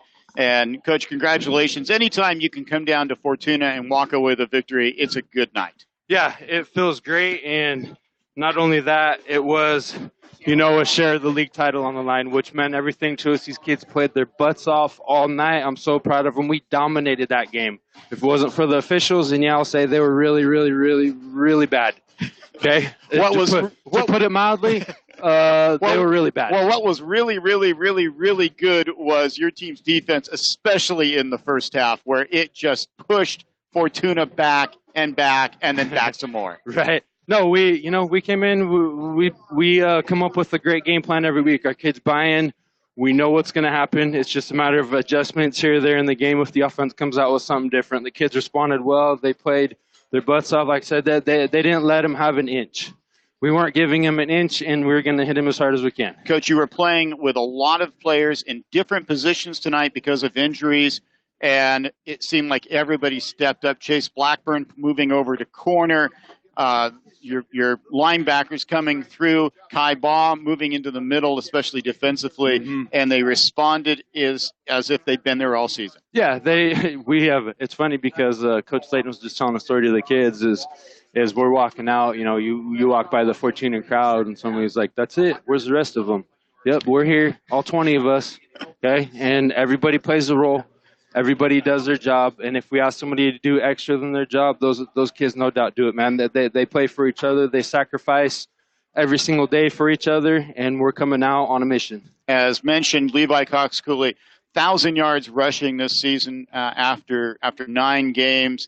Obviously, he gets a lot of credit, but it's a team game, and the big horses up front are really pulling the load for you. Yeah, I mean, Levi runs hard. He reads his blocks real well, so it's a great combo, with them and the O-linemen. And like you said, the O-line played really good up front. Trevor Freeman stepped up. We had Noah Yang step up, a few weeks ago and start. So we don't have the starters from the beginning of the year, but it doesn't matter. Every kid plays, every kid steps up and does their job, and our O-line is awesome. And these sophomores and freshmen that have stepped in, Trevor Freeman, R.J. Lofton, are just playing way beyond their years. Yeah, no, they have to, and the cool part is those kids are ready to step up in that role. They practice all week, and those kids are ready to play a big role. When their number's called, they're going to make it happen, man. We got all players, all the kids do a great job, and they all cheer for each other. It's a really good feeling. Next week, Eureka. Yeah, and doesn't get any bigger than that. You win that game, you're the undisputed conference champion. Plus, it's Eureka. Yeah. Well, and they play tomorrow against St. Bernard, so we'll see how that game goes. We'll get the film. We'll scout them out. We'll have a good game plan going into that one. And it's every game is hard in league. Every coach is good in our league. Every team is good, and it's about grinding. Stay on the grind. The kids are motivated. We're motivated as coaches, and we're ready to go. We're going to celebrate this one tonight for sure. This was a great win here in Fortuna. It's always, like you said, it's always tough to get a victory in Fortuna, and we will be ready for Eureka, and we get it's senior night at home, so we are really excited for that, and we can't wait to play next week. Coach, thank you for joining us here. All right. Thank you, guys. Appreciate Coach Nick it. White the Warriors. Of the victorious Delta Warriors. He's just a tad bit happy. Just a little bit. 20-7 our final. The Warriors claim the title. And that should wrap as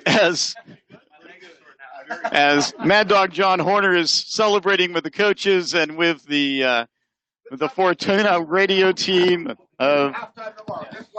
and Mad Dog, as the coach said, the kids, especially the younger kids, stepped up tonight. I tell you what, it was the next man up in a lot of different situations tonight. You had a lot of people step up and make big plays for the Warriors, and it's really hats off to this coaching staff. We've talked a lot about it, but for the next persons to step up and make those big plays was huge for Del Norte tonight, and it's got to give them a lot of momentum going into next week. Next week, we'll be back at Mike Whalen Field, the final regular season game of the season. It is against arch rival Eureka, and much like this game, yes, there's going to be a conference championship on the line. Yes, there's going to be playoff ramifications on the line. It's Eureka. It doesn't matter. It's all about pride, and especially this year with the Loggers coming in, the two-time defending league champion. And the next layer on top of that is it's going to be the White Bowl.